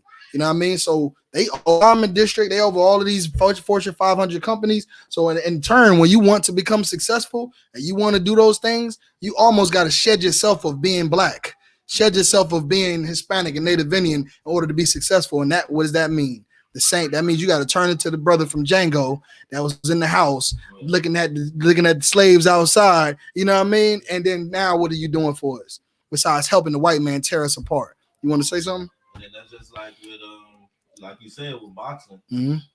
They Don King. Yeah. Don King, bro. Yeah. And he was working in cahoots with absolutely pimping out his brothers to get a check, and that was it. And they were spending money on whores and everything else with Martin Luther King and and Reverend Jesse Jackson and Al Sharpton, and being whores, having sex with white women. That's all they wanted to do. You understand? And they would pimp a brother out that has so many great, abilities and attributes, so much more to obtain in life. But they just simplify him down to a boxer, simplify him down to a ball player. Like when Colin Kaepernick took the knee, it was like, man, why don't you just throw the football? Why you trying to stand up for black people and all of this? You're not this and that. You're a quarterback. Throw the football. because that's what they want to simplify you down to. That's why I say you could be all of that. And if you're not in the truth and fighting for fall under the order of Christ, then you're not going to be able to truly be a advocate or a soldier for your people. You understand? So what you bringing out is heavy though, man. But like what we reading right now, what it just said, that the deceitfulness of riches and read it again, matter of fact. And the cares of this world, and the deceitfulness of riches, and the lust of other things entering in choke the word. You understand? Like all of the cares of this world, you know how people really won't live a lifestyle because of what somebody else gonna say. They don't want it. They like, yo, you in a cult. Oh, you over there, you sharing your man. Girl, what is wrong with you? You lost your mind? You share your man? I ain't raised you like that. But really, you raised her to be a whore. You know what I mean? You raised her to be a whore. You know, and then when it comes to like brothers, like, oh, you in a cult. You know what I mean? I ain't raised you like that. You around here talking about you ain't eating pork. I cook pork for you every morning for all your life. Now you want to turn down my breakfast, and you know you don't want to eat here. You don't want to come chill with the family for Thanksgiving because you don't celebrate Thanksgiving no more. They care about that. And they're gonna be like, damn, like I can't not go to Thanksgiving dinner. I cannot not eat grandma's breakfast. You know what I mean? I can't, I can't lose my job like Nick Cannon. I can't lose my job. Like the Jews are black, but I don't want to lose my job. I was wrong. The Jews are not black. They're white. You know, the white man is God. He'll say anything now. He just because he cares about. Took the turban off, the goddamn fake Mitri off, and literally just started smiling from ear to ear. Like what's the brother name from Django, man? That was in the house. That's yeah, I know, but what's his character name? Somebody know on there, man. Type that brother name in the comment section, man. That's what that's what Nick Cannon turned into real quick. You understand? Because of the deceit of riches. Because he's saying I can go out here and make all of this money, but they not gonna allow me to do it and tell the truth. You understand? They're not gonna let me do it and be able to be a black man and stand up for black people. Good. But the question of him is it really worth it? Right. That's a good, like you just said, the brother said, the question is it really worth your inheritance? And there's a scripture I can't think about and always come to mind where it talks about having riches in this world and the things that you're going to obtain in the kingdom, like the treasures in heaven. Like you're going to have treasures in heaven.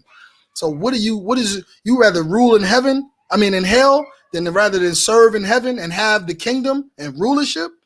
You rather sell your soul for some dead presidents on some greenbacks, some paper, rather than really have streets that are paved with gold, with rubies in your mouth and your chains and land and dominion and everything else? Like, is that what you really want to do? And that's why we're still in captivity right now, because we'll rather punch in and out of a clock rather than just start our own business. We'd rather have sex with white women and Chinese women than just have sex with our own women, have sex with our own men. You understand? We'd rather go and get high rather than to come in here and not be high and have focused minds and follow the law, statutes, and commandments. And that's what it is. So these type of people get to that point in the truth where it's starting to affect their lives and affect their family and their relationships and the cares of the world and the deceit for the riches. And what's the last thing you say after the deceit of riches? And lust. Yeah, and lust, right? Like my wife talking about leaving me. My wife talking about leaving me, man. Damn, like I can't lose my wife, for the truth. And my wife talking about leaving me, man. Like she said I'm in a cult, man. I love her. We've been together 25 years. She talking about leaving me, man. I gotta go, y'all. I gotta get up out of here. You know what I mean? Like I love this. I love this money. I love this woman. I love getting high. I love all of these things. I love my family. I love Thanksgiving. I love Christmas. I love all of those things. I love pork. I gotta go, guys. This really ain't for me. And we'll never see you again. Next time we see you, you're gonna be walking down the street with one shoe on and one shoe off, digging in a trash can, because what you thought you was gonna have out there, what you was following after, was the fire and the deep waters. You were in the pit of fire, and it beat your ass up. It got the best of your behind, whipped your behind real good, and that's what's going to happen, And it happens all. That's why you see it every day. We in a bad condition as Blacks, Hispanics, and Native Indians. That's why, because we not following the law, statutes, and commandments. We out here living, doing what we want to do, living lives we want to live, and going where we want to go, having sex with who we want to have sex with, whether it's a man having sex with a man, a woman with a woman, don't matter. Orgies, threesomes, one night stands, weed, cocaine. It's a party. It's all what I want to do. It's about me and what I want, but it's not about you. You don't matter, because your duty is to fear the Lord. That's what He created you to do. He created you to fear Him and follow His commandments, and that's not what you're doing. So your life is of no use. You should be destroyed. You understand? You should be destroyed. You're going to suffer for that. You understand? But again, we love Black people. We love Hispanics. We love Native Indians. And we made an oath to go out here and teach this truth that we teach right now. Even though we know our people, because the Bible tells us that they're stiff-necked people. They're hard-headed. They don't want to listen. They're going to argue down about this, argue down about this. Hey, y'all have a seat. Cut it out. Gonna argue about this, argue about that, argue down about everything. God loves everybody. He loves you. Gonna love you no matter what. No, mama. No, that's not what the Bible say. The Bible say this. Look right here. It says, love not the world. It say that the law is not done away with. Yeah, baby, but you got to understand that God is, you have a relationship with God, and they'll argue back and forth about something they cannot even prove or ever work for them before. Go ahead. Also, what surprised me, because like for a woman that's in church so much, I got a lot of I don't know. Yeah. Yeah. There you go. For a woman that's in church so much, and my mother been in the truth. I mean, my mother been in the church all her life. I'm talking about all my life. She drugged me into these churches, and she don't know the Bible. She don't. And that's what you'll find out when you start to come into the truth, that nobody knows the Bible besides us. Nobody knows it. Nobody knows what the creation story, Adam and Eve. Did you know Adam and Eve was not the first person on the face of the earth and the first people? Nah, but that's what they teach in the church. And it doesn't make sense. That's when they run into the questions like, well, who did Cain and Abel marry, and who do they have kids with? Because it doesn't make sense. It's nobody for them to have wives with, because they the only two people. So how? And it don't make sense, but it makes sense when you know and prove that they weren't the first people. There were many of our people that was created all at the same time. You understand? Or the snake in the garden, or the 12 or the 7-headed dragon. You know what I mean? And the 10 horns. You understand? All of that. Like, they don't know those things. They don't know the Bible, but they swear they do. And they will stay fast. They will steadfast to their beliefs and what they was raised to believe, that America taught them. It's all the teachings of the white man. Islam, it's all heathen teachings. Christianity. What are all of the major religions? Islam, Christianity, what else? Taoism and all that. When people get into Rastafarianism and all of that stuff is heathen religions, and it's literally what society has been raised out of. Like, you understand? Like, you are, when they say you are what you eat, or you when you put something and it comes out of it, like I forgot what's the saying, but either way, like it's a product. Yeah, you know what I mean? Something kind of good example of that. But that's why I say a lot of people that are not in the church or are not in the Muslim mosque or any of these religions think that they're their own God of some sort, or they got their own religion, but really you're a Christian. Everything that you're saying that you think you're doing, that you about to do, or that you stand behind is Christian. You're a Christian. You're living exactly the way the white man wants you to live. You're doing exactly what the white man wants you to do. You're a Christian. And they don't understand that. They think that they're, spiritual, and I'm a goddess, and I'm a god, and all of these other things they teach in Egyptology and, Kemet and, all that. They're Christians. Go ahead and say what you about to say. Just like I had, I don't know if you said it or it was on the videos I was watching last night, but the dude, he was saying Christianity don't teach you how to be closer to God or keep his all Christianity teaches how to be a better American. Right. That's heavy right there. I don't think I said that one, but I'm gonna steal it. I think it was the dude from the video. I'm gonna steal it. I'm gonna steal it. Teach you how to be a better American. You're becoming what the white man wants you to be. You know, the white man wants you to throw your husband away. He wants you to throw your wife away. He wants you to go get high. He wants you to sell drugs. He wants you to, be all you can be, vote, and be a second-class citizen. That's what all he wants. He wants you to be a criminal. We learned all of these things from him. That's where we learned it from. So again, like we learned all of these things from them. They want you to be a better American. Open that door for me, y'all.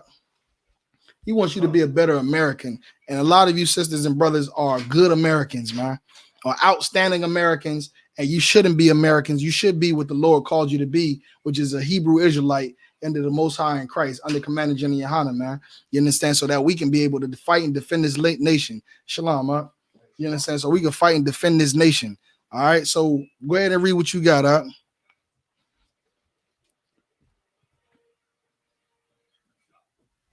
And these are they which are sown on good ground, such as hear the word and receive it. Now, there's going to be some that's going to fall on good ground. They're going to hear the word and they're going to receive the word. You understand? Unlike the person that was distracted, they're going to hear the word. You understand? Go ahead.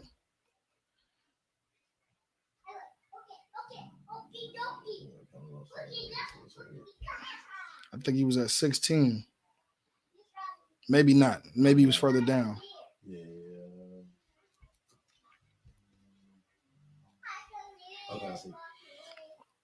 And bring forth fruit, some 30-fold, some 60. Right, because this person is not only going to come into the truth, but they're going to bring other brothers and sisters into the truth. They're going to come up in here and go from becoming a trooper. I mean, a young man or young woman to get in their Hebrew name. Brothers going from trooper to officers of 50, officers of 500, officers of 1,000, 5,000, and become camp leaders and captains and raise up sisters and raise up brothers. Like it says, how many? Some 30-fold, some 60. Some 30, some 60. Go ahead. Some in hundreds. And some hundreds. They're going to be the product of raising up more and more brothers and more sisters and bringing them into the truth. And that's how we're going to change our condition. Because the more brothers we can get in here, the more sisters we can get in here, the more that America is going to fall. Less Americans America has, right? Like we just said. In contrary, the less Americans the more we are converting into righteousness. You know what I mean? That now then the strip clubs is closed because ain't nobody in there whoring their sisters out no more. You understand? The trap house is shut down because ain't nobody selling drugs to their brothers no more. You know what I mean? The jail cells is becoming empty and desolate in there. It's only full of white people who are the real criminals. And everybody else, our brothers is doing their time getting out. Ain't nobody no more. They starting going less and less. That's what's going to happen because that's what we're doing in here. We're saving people from that destruction, saving them from that lifestyle, from the evils that the Lord has out here. You understand? Like when it talks about those demons and the demons got permission from Christ to go kill those swine, that's what the demons are doing. They're out here destroying families. They're destroying lives. That's what the demon's job is to do. So when you're not on that straight and narrow path and you're not enduring to the end, you're free game for those demons. You free game. They're going to look at you. They're going to be like, imagine me leaving the truth today. You understand? Imagine I just left the truth today. Them demons going to be walking down the street, right? I'm metaphorically speaking, right? They're going to be walking down the street. They're going to look. They're going to be like, I know that ain't Dawah. I know that ain't Dawah. And they go, you know how niggas see a nigga in the club they hate and they creep up like this right here behind it. That's what they going to do. That's what they going to do. They going to come up and mollywop you in your damn head because you are not under the protection and order of the Lord. You free game. They going to be like, I know that ain't Dawah over there. Oh, yeah. Hey, bro, look. We're going to call the Legion of demons. They're going to be like, hey, y'all, look. This nigga Dawah left the truth. He's slipping, right? He's slipping. Come on, y'all. Let's get him. Let me see. Hey, bro, you go over there. You know, niggas is ignorant. You know what I mean? Hey, come on, bro. Go over there. Go over there. Say it, bro. And ruffle you up and beat you down. You know what I mean? It ain't gonna be what you think it is, how I'm explaining it, but it's gonna be in the form of all these evil things, all these curses, child support, and diabetes and AIDS and STDs and incarceration, everything that we saving our people from. They're gonna be victims of it because that's what the demons are doing. Single parent homes, you raising kids by yourself. You know what I mean? Which is absolutely strenuous to do, especially when we already oppress. All these other curses on top of us. Now we got to try to balance our life and try to be successful while being a full-time dad, while being a full-time mom. This is unbearable. You understand? That's the lifestyles that we live in the world, and that's the things that beat us down. But we can have families, we can have fortune, we can have great health, we can have brotherhood where I can lean on my brother. No, he ain't gonna sleep with my woman. No, he ain't gonna tell me no lie. No, he ain't gonna use me up. You know what I mean? Knowing he gonna defend me. That's what we have in here. So again, like there's gonna be some that are gonna hear the truth and they're gonna lead the truth because something is distracting them. It's gonna be something that's gonna come up in here, get past the point of distraction, and that's gonna lead the truth because they just gotten checking and they can't take no checking. They can't take the correction. There's gonna be something that's gonna get past the correction, and the love of the world and the love of everything that they did in the world is just too strong for them to just let go. You understand? It's too strong for them to let go, and that's going to be the reason they leave. But because of brotherhood and everything that we have in here, because brothers love one another, we will not give up on one another. We're not giving up on one another. So as long as you keep fighting and you endure, we're going to keep fighting, and we're going to endure with you. You understand? We're going to endure with you. And that's why the topic today is endurance, because we want brothers and sisters to get past all of that. Knowing where you at. You understand? Like when it says the seed that fell on stony ground, they wasn't able to get deeply rooted. So you're not rooted, and if you're not rooted enough, then you ain't gonna be able to take no check-ins. You gotta know that this is the home of the truth, and I don't want to exist nowhere else. I don't want to exist outside of here. I can't imagine myself living in the world and not being in the UPK. I can't imagine it. So whatever I got to do to please the men above me in here, or whatever I got to do to overcome my struggles to be right in here, I'm going to do that. I'm going to take the check-ins. I'm going to fight. Whatever I got to do, I'm going to do it. Because I know I'm not at war with these brothers. I'm at war with the world. I'm at war with these demons. That's who I'm at war with. And these brothers are here setting up wisdom and setting up, tactics like brothers, like masters according to the flesh that know exactly what I need, and setting it up for me to be able to fight those things. And I'm gonna embrace it because I don't got no other choice. I'm not going nowhere. I'm rooted. You see what I'm saying? And that's what we need more of. All right, let me drop that. Let me get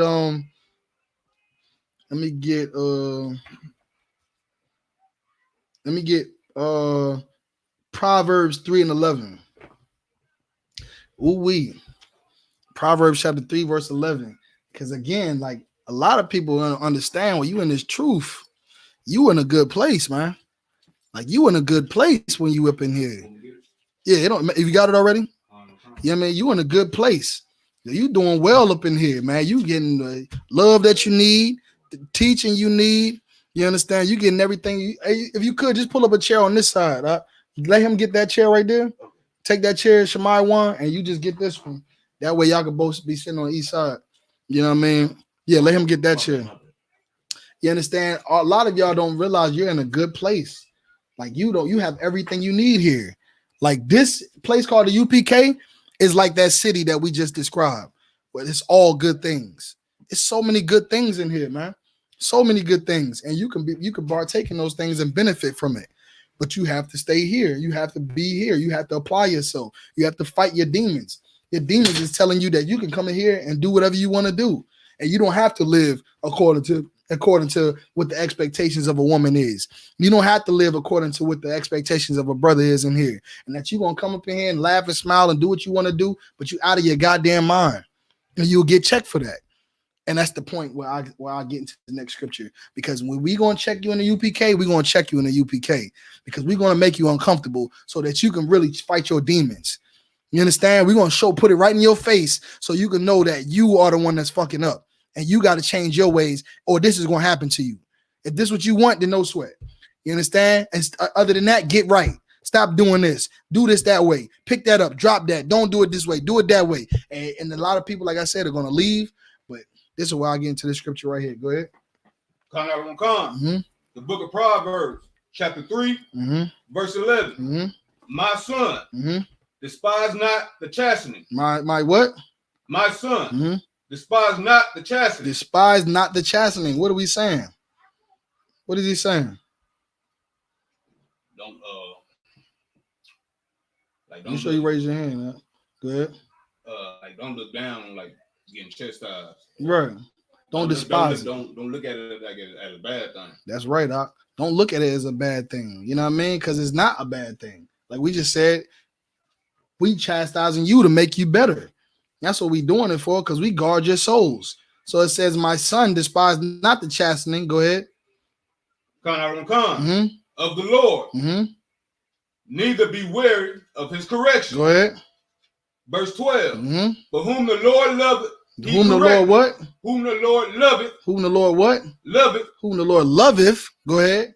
He corrected. He corrected. He corrects. You understand? So again, like we correct you because we love you. We're just doing what the Lord would do. We're just doing what our Father in heaven commissioned us to do. We're correcting you for love's sake, because we know that what we're telling you is going to be beneficial for you. You know, a lot of people can have that demon on them that says, "Oh, he just telling me this because he's just trying to get what he want. He want me to stop smoking. He want me to do this. He want me to, give him all my money so he can have it in his pocket. He want me to, do this, pay this and do that and do this and that and the third, because it's what he want. It's for his pleasure and his gain." But no, it's not. No, it's not. I've lost everything coming into the truth, but in the same time, I've gained it all. That's why when the scripture says, "Seek ye first the kingdom of heaven, and all these things shall be given unto you," you're going to sometimes have to lose stuff to come up in here, and you'll gain it back. And like I said, it'll be pure. It'll be more pure. Your finances, your businesses will not fail. You know what I mean? Like your children will not go through the fire. Your life, your health would be coming into accordance. You know what I mean? Coming into good health. And we're telling you the same things that we're telling you that was told to us. And we're telling it to you for your correction, because of love. So you can be able to be better. So you can have better things. So you can be in righteousness and not have to be at the opposite end of the Lord. You don't have to be before the Most High. Because we know when we just brought in class yesterday, right? The Lord is not a joke. He's not a joke.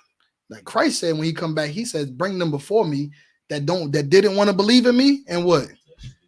Enslave them." So again, like this correction that we giving you right now, you think it's tough, but we really ain't tough as it's going to get. The Lord is going to off you if you don't listen to what we saying. The Lord is going to full out oppress you if you don't listen to what we saying. This ain't for me. It's for you. I know it might seem like it benefits me, but it doesn't. It doesn't. I don't get no gain from this. My reward from this is a brother and sister not in jail, a brother and sister not in the hospital, on dialysis, fighting for their lives, because all of the pork they done ate all their life, all of the cigarettes they done smoked back to back. You know what I mean? Every whore they had sex with, all these diseases they got. You know what I mean? That's why I'm doing it. Because we know that, these are the things that the Lord asked us to do. Not because this is what Dawodah asked you to do, or because what, Shemai Wan asked you to do, or what young man Darius asked you to do, or General Hyman want to ask you to do. This is what the Most High ask of us, that we fear the Lord and follow his commandments. We're officers because we're enforcing the law. We're enforcing the law. You think you're gonna go and smoke weed in front of the cops? Hell no, because you fear the cops. You fear the cops. You respect their authority. But in here, you must fear us as well. You must respect our authority, because we're enforcing the law. You're doing something wrong, you're going to get checked for it. You're going to get fined for it. You're going to be judged for it. All right? And that's going to cause you to do what? To either get it right, or like you said, some people leave. Yeah, so you're going to get right. That's it. Get right, or just stay in the condition that you're in. You head for what's waiting around that corner for you. It's there. It's waiting. Everybody's running into it. Everybody running into the death. Everybody running into oppression. We all in poverty. It's right around the corner. That AIDS is right around the corner for you. It's waiting right there. That's why you should fear the Lord, because he will give you AIDS. He will take your child from you. the social services. He would have his social services take your child from you. You won't even know how it got done. You understand? He will your child will be out of your presence for a second and be dead in a second because you're not under the order of the Lord. Where you were is not where you should have been because you should have been here in the truth. You understand? So again, read it one more time, huh?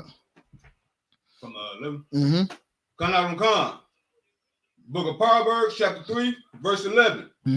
My son, despise not the chastening of the Lord, neither be weary of his correction. Right. Don't be weary of his correction. Go ahead. Verse 12. But whom the Lord loveth, he corrected. From who the Lord loveth, he corrected. Go ahead. Even as a father, the son in whom he delighted. You understand? Even as a father and even as a father, even as a father, the son and who he delighteth, right? So again, like this is the relationship that we have with the Father in heaven. Like this the true, like he's our Father, which art in heaven, right? Hallowed be thy name, thy kingdom come, thy will be done on earth as it is in heaven. Everything that's required of us in heaven is required of us on earth. And we die, we come right back to try it again. You know what I'm saying? Because in reincarnation. So we have to get it right. And the more and more people we get to get it right, the quicker we don't have to suffer anymore as a whole entire nation. The quicker Christ can come back. That's what he's waiting for. He's waiting for us to raise enough brothers and sisters that come up here and are deeply rooted. Because not just come up in here like, shalom, sir, kind of one con, sir, just because they know the salute and they got a Hebrew name and everything else. We talking about brothers that are sealed, sisters that are sealed, that are deeply rooted, for them to come up in here so he can be able to say, I'm coming back. Or for him to send these prophecies, these plagues, coronavirus, the World War III, send it. All them things he said that was going to happen, nation against nation, kingdom against kingdom, famine and pestilence and plagues and World War III, send it, because that's the time those are the signs that we're in the end times. And we are in the end times. We see it all happening right now. And that means that we're doing what we're supposed to be doing. Brothers in here are coming in here and changing their lives. The shift is happening. The change is happening. So again, the more and more that this is becoming greater, America and all these other nations are becoming weaker. So all of that you look to have when you was trying to, stun on your people for and throw your husband and your wife away for and, throw the truth away for, it's going to be nothing there. That house that you was trying to buy, that you fronted on your people and your truth for, it's not going to be there. That job that you fronted on your people and the truth for, it's not going to be there. All that you try to acquire is nothing because this kingdom is falling. It's falling. We're building the kingdom of heaven. This kingdom is falling. The kingdom where you got to disown your own people to be successful is falling. That's why Nick Cannon is going to look very stupid in soon time. He's going to look very stupid, just like Stacey Dash. Just like Stacey Dash looks absolutely stupid right now. She want to come back to the cookout. You understand? Now she want to come back to the cookout at the fronting on her people on her Hasha Diddy white shit. Excuse my language. Now she want to come back because they done made her. They remind her that she's just a nigga. Like you a nigga. Like what are you? Like you just did all of this for what? You just showed us that you just even more of our bitch. You understand? Now you just now when it all hits the fan, now it's can we come back to the barbecue? Cousin. Now it's cousin now. Now you want to come home. Like again, like this kingdom is falling, man. Don't put your hopes and your jewels and your soul and your might and all into this kingdom. Put it into the truth. With that being said, let me get Hebrews 12:4. You understand? Put it into the truth.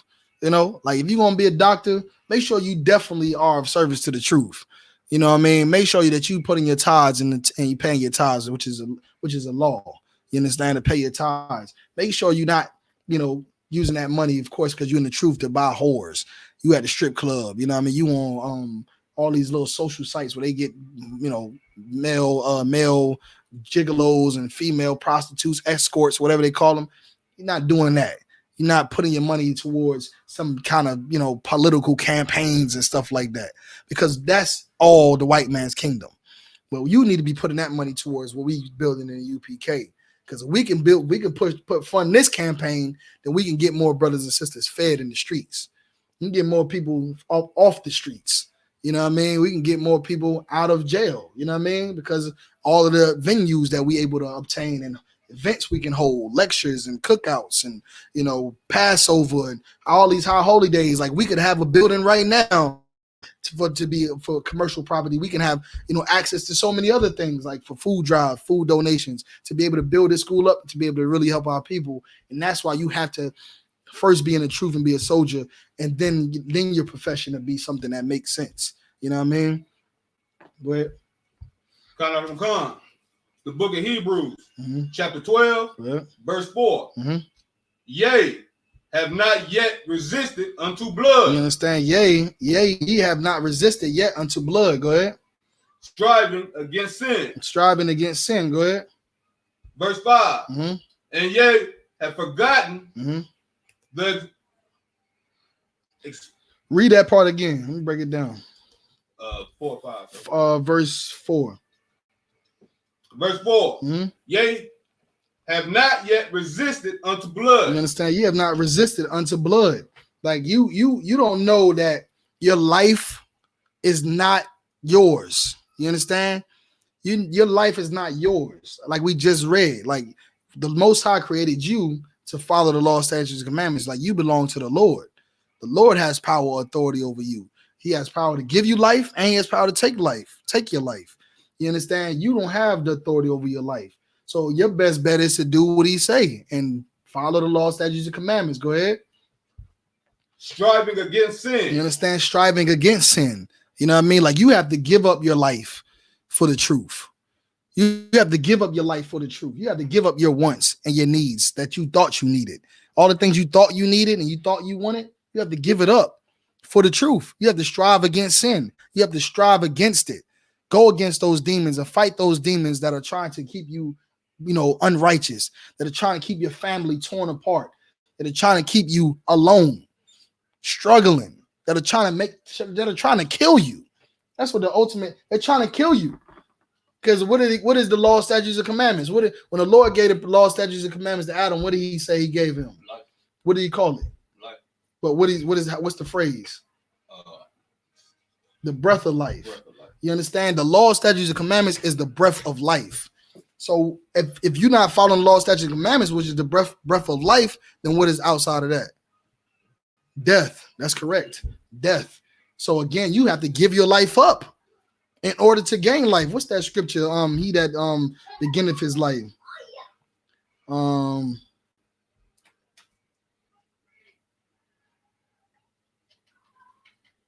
Like you have to read that from the top again. Give me John. You give me John 12 and 25. Read that again. Book of Hebrews, chapter 12, verse 4. Yeah.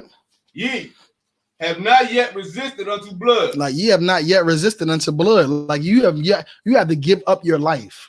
You understand? You have to give up your life for your brothers, for your sisters, for Christ who died for you. You understand? You have to give it up for them, for your children. Give up your life. Give it up. Go ahead. Striving against sin. You understand? And go against the evils of this place. Go against those demons in your mind that's saying this is what you're supposed to have, or you shouldn't put up with that, or you should do this, or you know what? One more blunt won't hurt, one more cigarette won't hurt, or nah, we gotta get through this day by doing this. Like we gotta abandon our kids. Who cares what the kids said? This is what I want. Who care about them kids? This is what I'm gonna do. Like you have to do it for your kids, for your brothers and sisters, for Christ. You understand? That's what it's about. Doing it, giving up your life for the truth. Okay? Read what you got right there. John chapter 12, verse 25. You have to give up your life for the truth, for your family, for your life, for your health. And that's what we about to read right now. Because when you think you're going to go out and live your life the way you want to live it, you're going to lose your life. Go ahead and read that. John chapter 12, verse 25. Go ahead.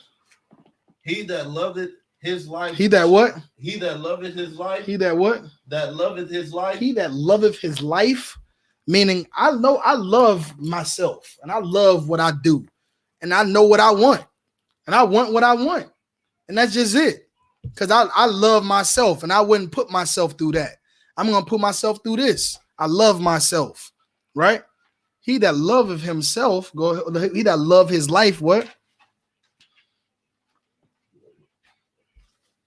You understand? Now I was going to say, like, when you love your life, you become very selfish. You understand? You become very selfish. Because it's all about you and what you want. And you don't realize you're so blinded by your own wants. You don't realize how your wants and decisions is going to affect others. It's going to badly affect you. You understand? Selfishness and pride. You understand? Just not submitting to the truth, submitting to what the Lord said, and to give up your life, give unto blood, and go and strive against sin. Go against your thoughts and what you care about, and go for what the Lord says and what He cares about. Because read it again from the top. Mm-hmm. He that loveth his life shall lose it. Because he that loveth his life, he shall lose it. Like if you love your life, then guess what? If you love cigarettes, then you're gonna always smoke cigarettes. If you love your life and you love having sex with whores, then you're gonna keep having sex with whores. You're gonna do whatever you love to do. Whatever you grew up doing and whatever made you happy to do, like whatever's acceptable to you, that's what you're gonna do. You're gonna please yourself. And then you know what's gonna happen? You're not pleasing the Lord. And you'll lose your life because you're not pleasing the man who gave you life. You're pleasing yourself. Go ahead and read it again from the top. He that loveth his life shall lose it. Go ahead. And he that hateth his life in this world shall keep it unto life eternal. You understand? So, and he that hateth his life in this world, because again, like in this world, how are we living? Yeah, you gotta hate that I love having sex with whores. You gotta hate I love getting high. You gotta hate that. You gotta hate that. Like I hate that I got this weed addiction, man. I hate that I can't stop having sex with whores. I'm putting my family in danger, my wife in danger. I'm having sex with whores and bringing shit back home. Like I hate this, man. I hate like putting my kids away and just because I'm gonna go in the streets and run the streets. You know what I mean? And getting chasing whatever you chase that you love, whatever it is that you love that you throwing everything away for, you have to hate it for the sake of your family, for the sake of your life. Because when you do that, what does it say? Unto what? Unto life eternal. You shall keep it unto life eternal. You understand? Meaning you're going to be able to really live eternally. You're going to live. Your family is going to live. You're going to be able to pass things down to your children. You're going to be fruitful. You're going to have all of the things. Give me Matthews 10 and 39. It's the same thing. Matthews 10 and 39. This is a better one. This is the one, actually the one I was looking for. But give me what you got right quick when you got it. Matthew chapter 10, verse 39. You understand? When you give up your life and your wants that are of this world, you know what I mean? How a lot of women are so behind monogamy and they want to just, stay behind monogamy so much so that they'll throw their family away and go out here and guess what? They end up with Derek Jackson. They end up with Derek Jackson, some nigga that just think they talk bad about polygamy and everything should be monogamy. But then again, he got a roll call of hoes. But he got a roll call of hoes though.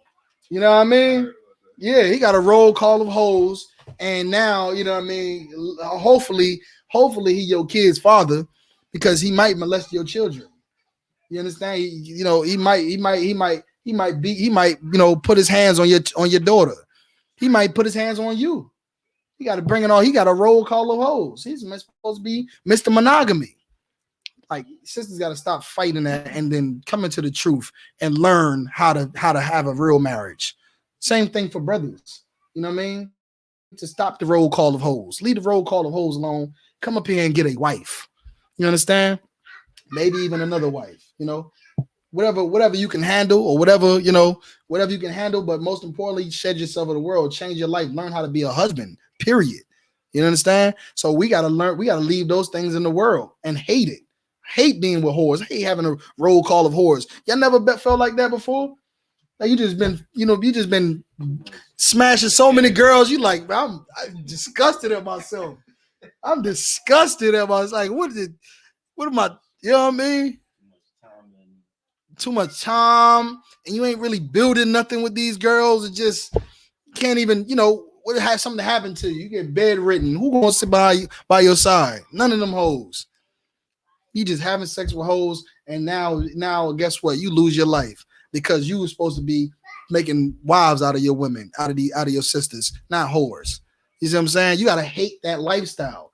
Hate what you learned in the world. Hate what you hold on to. Love what's in the truth. Not love yourself, but love the Most High. Fear the Lord that gave you life. Read it from the top. 10:39. What is it? Matthew chapter 10. Yep, 39. Matthew chapter 10, verse 39. He that findeth his life shall lose it. He that findeth his life shall lose it. Like, you know how people grow up and it's like, oh man, I know, like, it's like they stubborn, right? They stubborn. It's like, man, like, this is me. This is my life. You know what I mean? I'm blood for life. You know what I mean? I'm Crip till I die. You know what I mean? I've been smoking cigarettes for 30 years. I ain't stopping now. Everybody knows people like that. They stuck in their ways. They stuck in their ways to the point where they like, man, this is who I am. This is what it is. I can't change now. Like this, you so-called he that findeth his life, he shall lose it, because you're holding on to something that the Lord didn't give you. You're holding on to something that you didn't learn from the Most High, from His prophets. You're holding on to something that you learned from the world. Go ahead. It's like it, sir. But you hear that a lot nowadays. You hear a lot of people saying, "This is my life. Let me live my life. Let me do. I'm gonna do what I want to do." That's the same people. That's what they saying. I'm too old for this. Yeah. I'm too old for this. Like I'm 50 years old. I'm not about to be living like this and coming to saying I don't honor nobody and come up in here and do this and do that and be, talking to some, looking up to some young guy. Yeah. I'm not putting these cigarettes down and none of this. I'm not doing that. I'm not sharing my man. No sweat. Read it again. He that findeth his life shall lose it. And he that loseth his life for my sake. For what? For what? My sake. For what? My sake. For what? My sake. He that loseth his life for my sake. Meaning you're going to stop everything you love and that you were so adamant about. You're going to stop it for the Lord's sake. For the sake of the fear of God. You understand? Because He said this is how a woman should be. This is how a man should be. For 50 years, you've not learned how a woman should be. For 50 years, you've learned how a man should not be. You never learned how to really be a wife, how to really be a husband, how to really be a father or mother or a brother or sister. You've been learning all this time, and you have not learned the real way. So now, because you've gone so far living this to each his own, every man for himself type of life, and you become very unbrotherly because of the world. Now is your time to realize the truth, that none of them are in the truth. But you can be in the truth, and you can be what a brother is supposed to be. You can be what a sister is supposed to be. You can be what a husband or wife or mother or father is supposed to be. And you can change for my sake. Read it again. He that findeth his life shall lose it. And he that loseth his life for my sake shall find it. He that receiveth you receiveth me. And he that receiveth me receiveth him that sent me. Right. Hold it right there. Let me get one last scripture. We're gonna get out of here. We're gonna get Ecclesiasticus. That's in the Apocrypha. Ecclesiasticus chapter 2, verse 1. I'm gonna break down these last couple of scriptures for endurance, what we need to be doing, coming into the truth, what we're supposed to be doing for each other, what we're supposed to be, what's required of each and every one of us for the sake of the Most High in our life and our children. The truth, the Most High in Christ, what we're supposed to be doing and how we're going to, stay the long course and endure. What's your question? Ecclesiasticus, chapter 2, verse 1. Go ahead and read it. The book of Ecclesiasticus, chapter 2, verse 1. Right.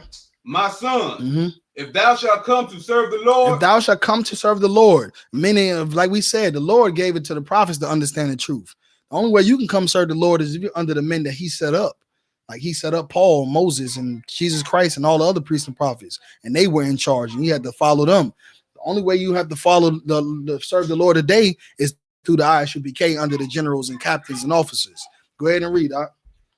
So prepare thy soul for temptation. Like if you coming up in here, you got to be ready to prepare your soul for temptation. Because no different than if you leave the truth, them demons gonna be like, oh, look at him, bro. We gonna get on his ass. You know what I mean? We about to hit him with this child support. They gonna throw this little sister at him right here. He gonna have sex with him, gonna get him right. We're gonna have him caught up in these snares and nets. But no different. They're looking at you in the truth too. They're like, oh, damn, the Most High is about to have a new soldier. Let's send that sister. You know what I mean? Let's send that same sister there. Let me put that blunt in front of him. Let me set him up to get in front of what he loves the most, what he's battling the most. Let me put it in front of him. So if he can get it and take a hit of it, or if he can smash this thing, or do this, or eat this pork, then we got him. He out of the truth. You understand? They're gonna test you more because now you're more of a threat in here than you were out there. Now it's gonna turn up. It's gonna turn up. Go ahead and read it again. Count out on come. My son, if thou come to serve the Lord, prepare thy soul for temptation. Like you're not going to come in here and things just going to become easy for you. It's not going to become easy. It's going to become harder. It's going to become harder. Everything that you know, everything that you've been dealing with is going to turn up. It's going to turn up. Go ahead. Verse 2. Set thy heart aright. Set thy what? Set thy heart aright. So who knows what the Bible talks about your heart, what it's talking about? Go ahead, Talking about your mind. Sir. Talking about your mind. It talks about your heart. It's talking about your mind. You understand? That's what that's what Christians don't understand. Like it's saying, set your mind aright. Like when Christ cast those demons off that brother that was in that cave, what happened? He was a wild man before that happened. He was doing whatever he wanted to do. He was like a beast. This wild, like an animal like a person without laws. They just lawless and wild. But when he took those demons off him, what did it say? He was in his right mind. They came down there and they found this man in his right mind. That's what happens. You have to keep those demons out of your mind for you to know what you're thinking, the truth, and be able to know the truth from the lies, and know the devil from the Lord. You know what I mean? Know the devil from the priest, the demons from the angels. You understand?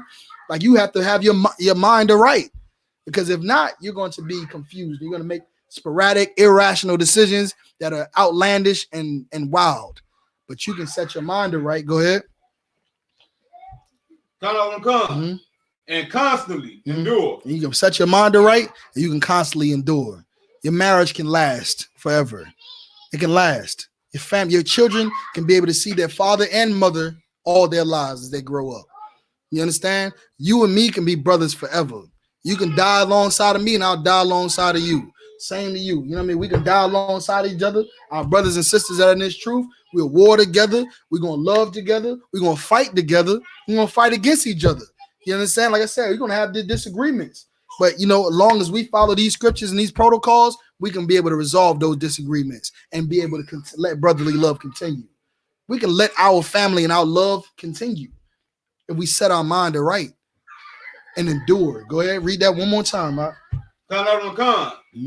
Set thy heart aright and constantly endure. And constantly endure, because it ain't gonna always be good. It's gonna always be stuff that's gonna that's gonna threaten your marriage. It's gonna be always these things that's gonna threaten your brotherhood. It's gonna threaten your sisterhood. It's gonna threaten all of that. It's gonna threaten your relationship with your kids. It's gonna threaten the kids' relationship with their parents. But you have to continue to endure. Set your mind right.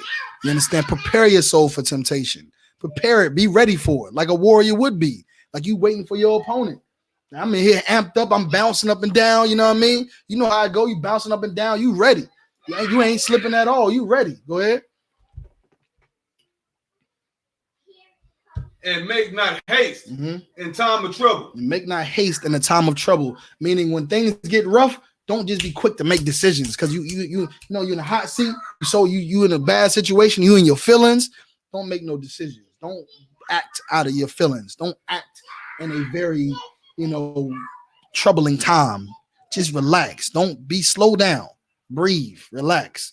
Because you're not be in the right mind if you act in haste. You understand? When you're in a time of trouble, you'll make a bad situation a worse situation. You understand? You'll make a bad situation a worse situation. You'll make a mess a bigger goddamn mess. Read that again. Count out gonna come. Set thy heart aright and constantly endure. And make not haste in time of trouble. 3, cleave unto him and depart not away.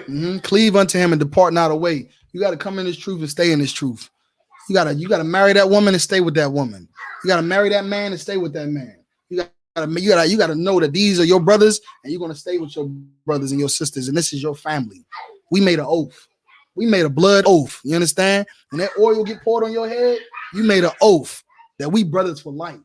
You understand? That we're gonna deal with each other no matter what, and we're gonna be there for each other. We're gonna put our different we're gonna hash out our differences. We're gonna be there for each other, counsel each other, fight for each other, have fun with each other, chastise each other, check each other, and everything else, man. Because this cannot end. This cannot end. Go ahead. That thy mayest be increased at thy last end. Because if you don't, all of what you went through from that time when you avoided that distraction, and all the time when you got through the check-ins and you got through the loves of the world and you shed yourself of the world, and then right when you got all of this temptation, everything is just something is shifting your life, and you just feel like this is it. It'd be right when the Lord was about to bless you with something so great. Something he was about to give you, something so great. Something he was going to do for you, for your kids, for you, for your family, everybody. Because you was right there at the mark. You was fighting and fighting and fighting. And then right at the last end, you just like, well, let me just throw it all away.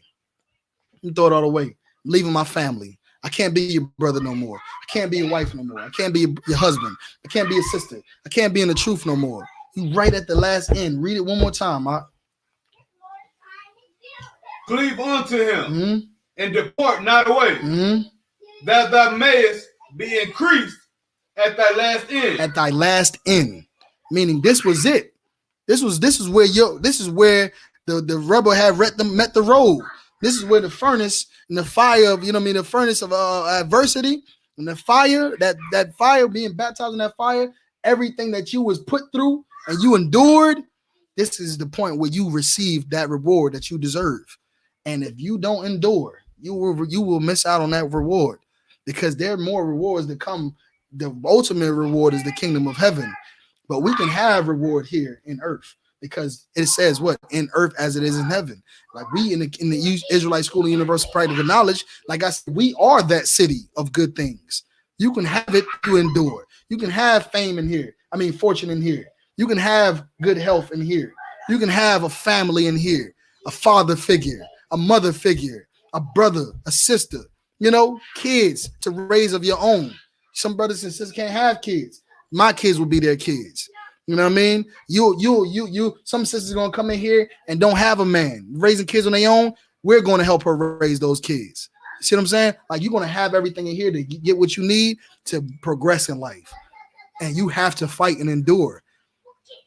You have to fight and endure. The Lord is going to be the one to give it to you. He's going to be the one to reward you.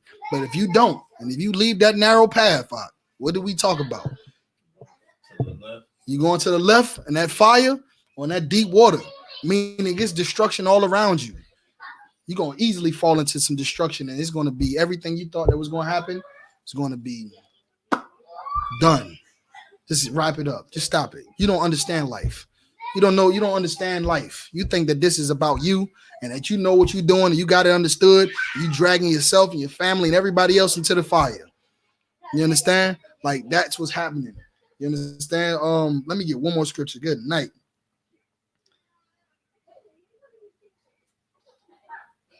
One more scripture right quick.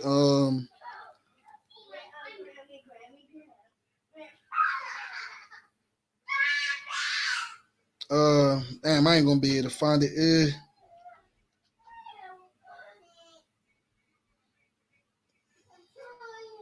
No sweat. I can't find the scripture right now. But basically, it just talks about our decisions that we make that affect our children.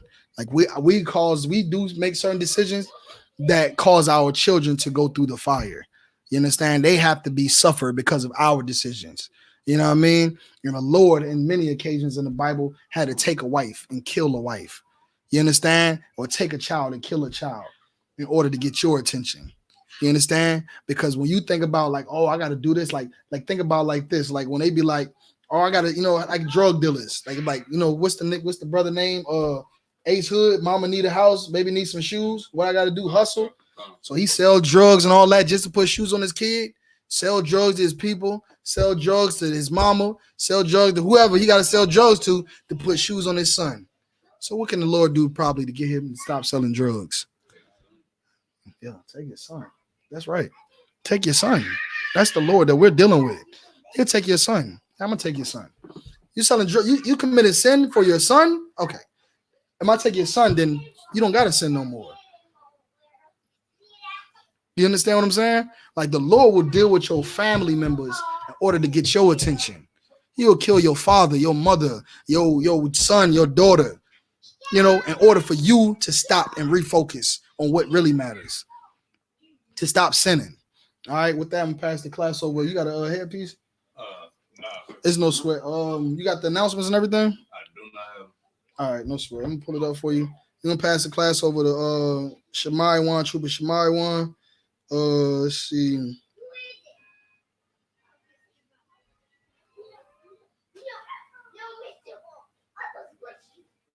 All right, here you go. You come over here this way. Hey, grab this chair. Grab that. And you grab this chair and y'all just take that out there so he can come this way.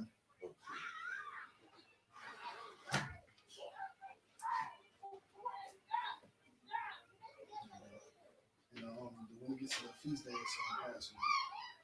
Very careful trying to read.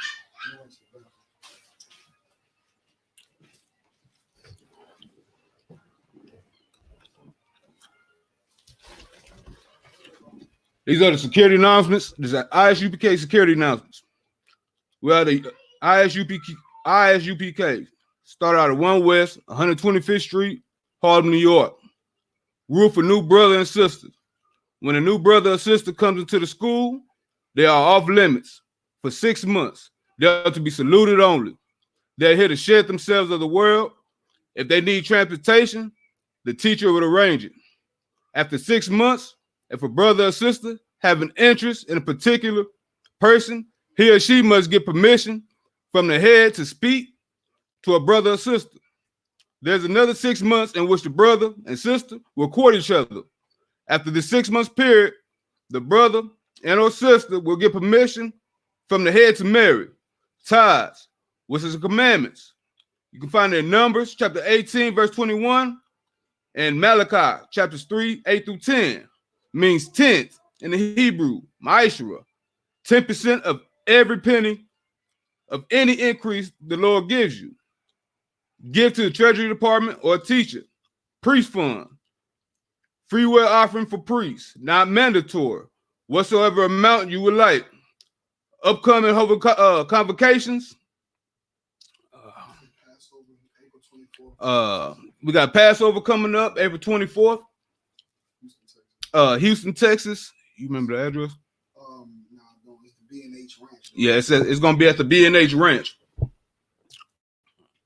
Remind Akim and Aqua to check the bulletin board in the hallway. If anyone wants to be a trooper in the school, to start wearing all black, boots, shirt, pants, headbands, scarf.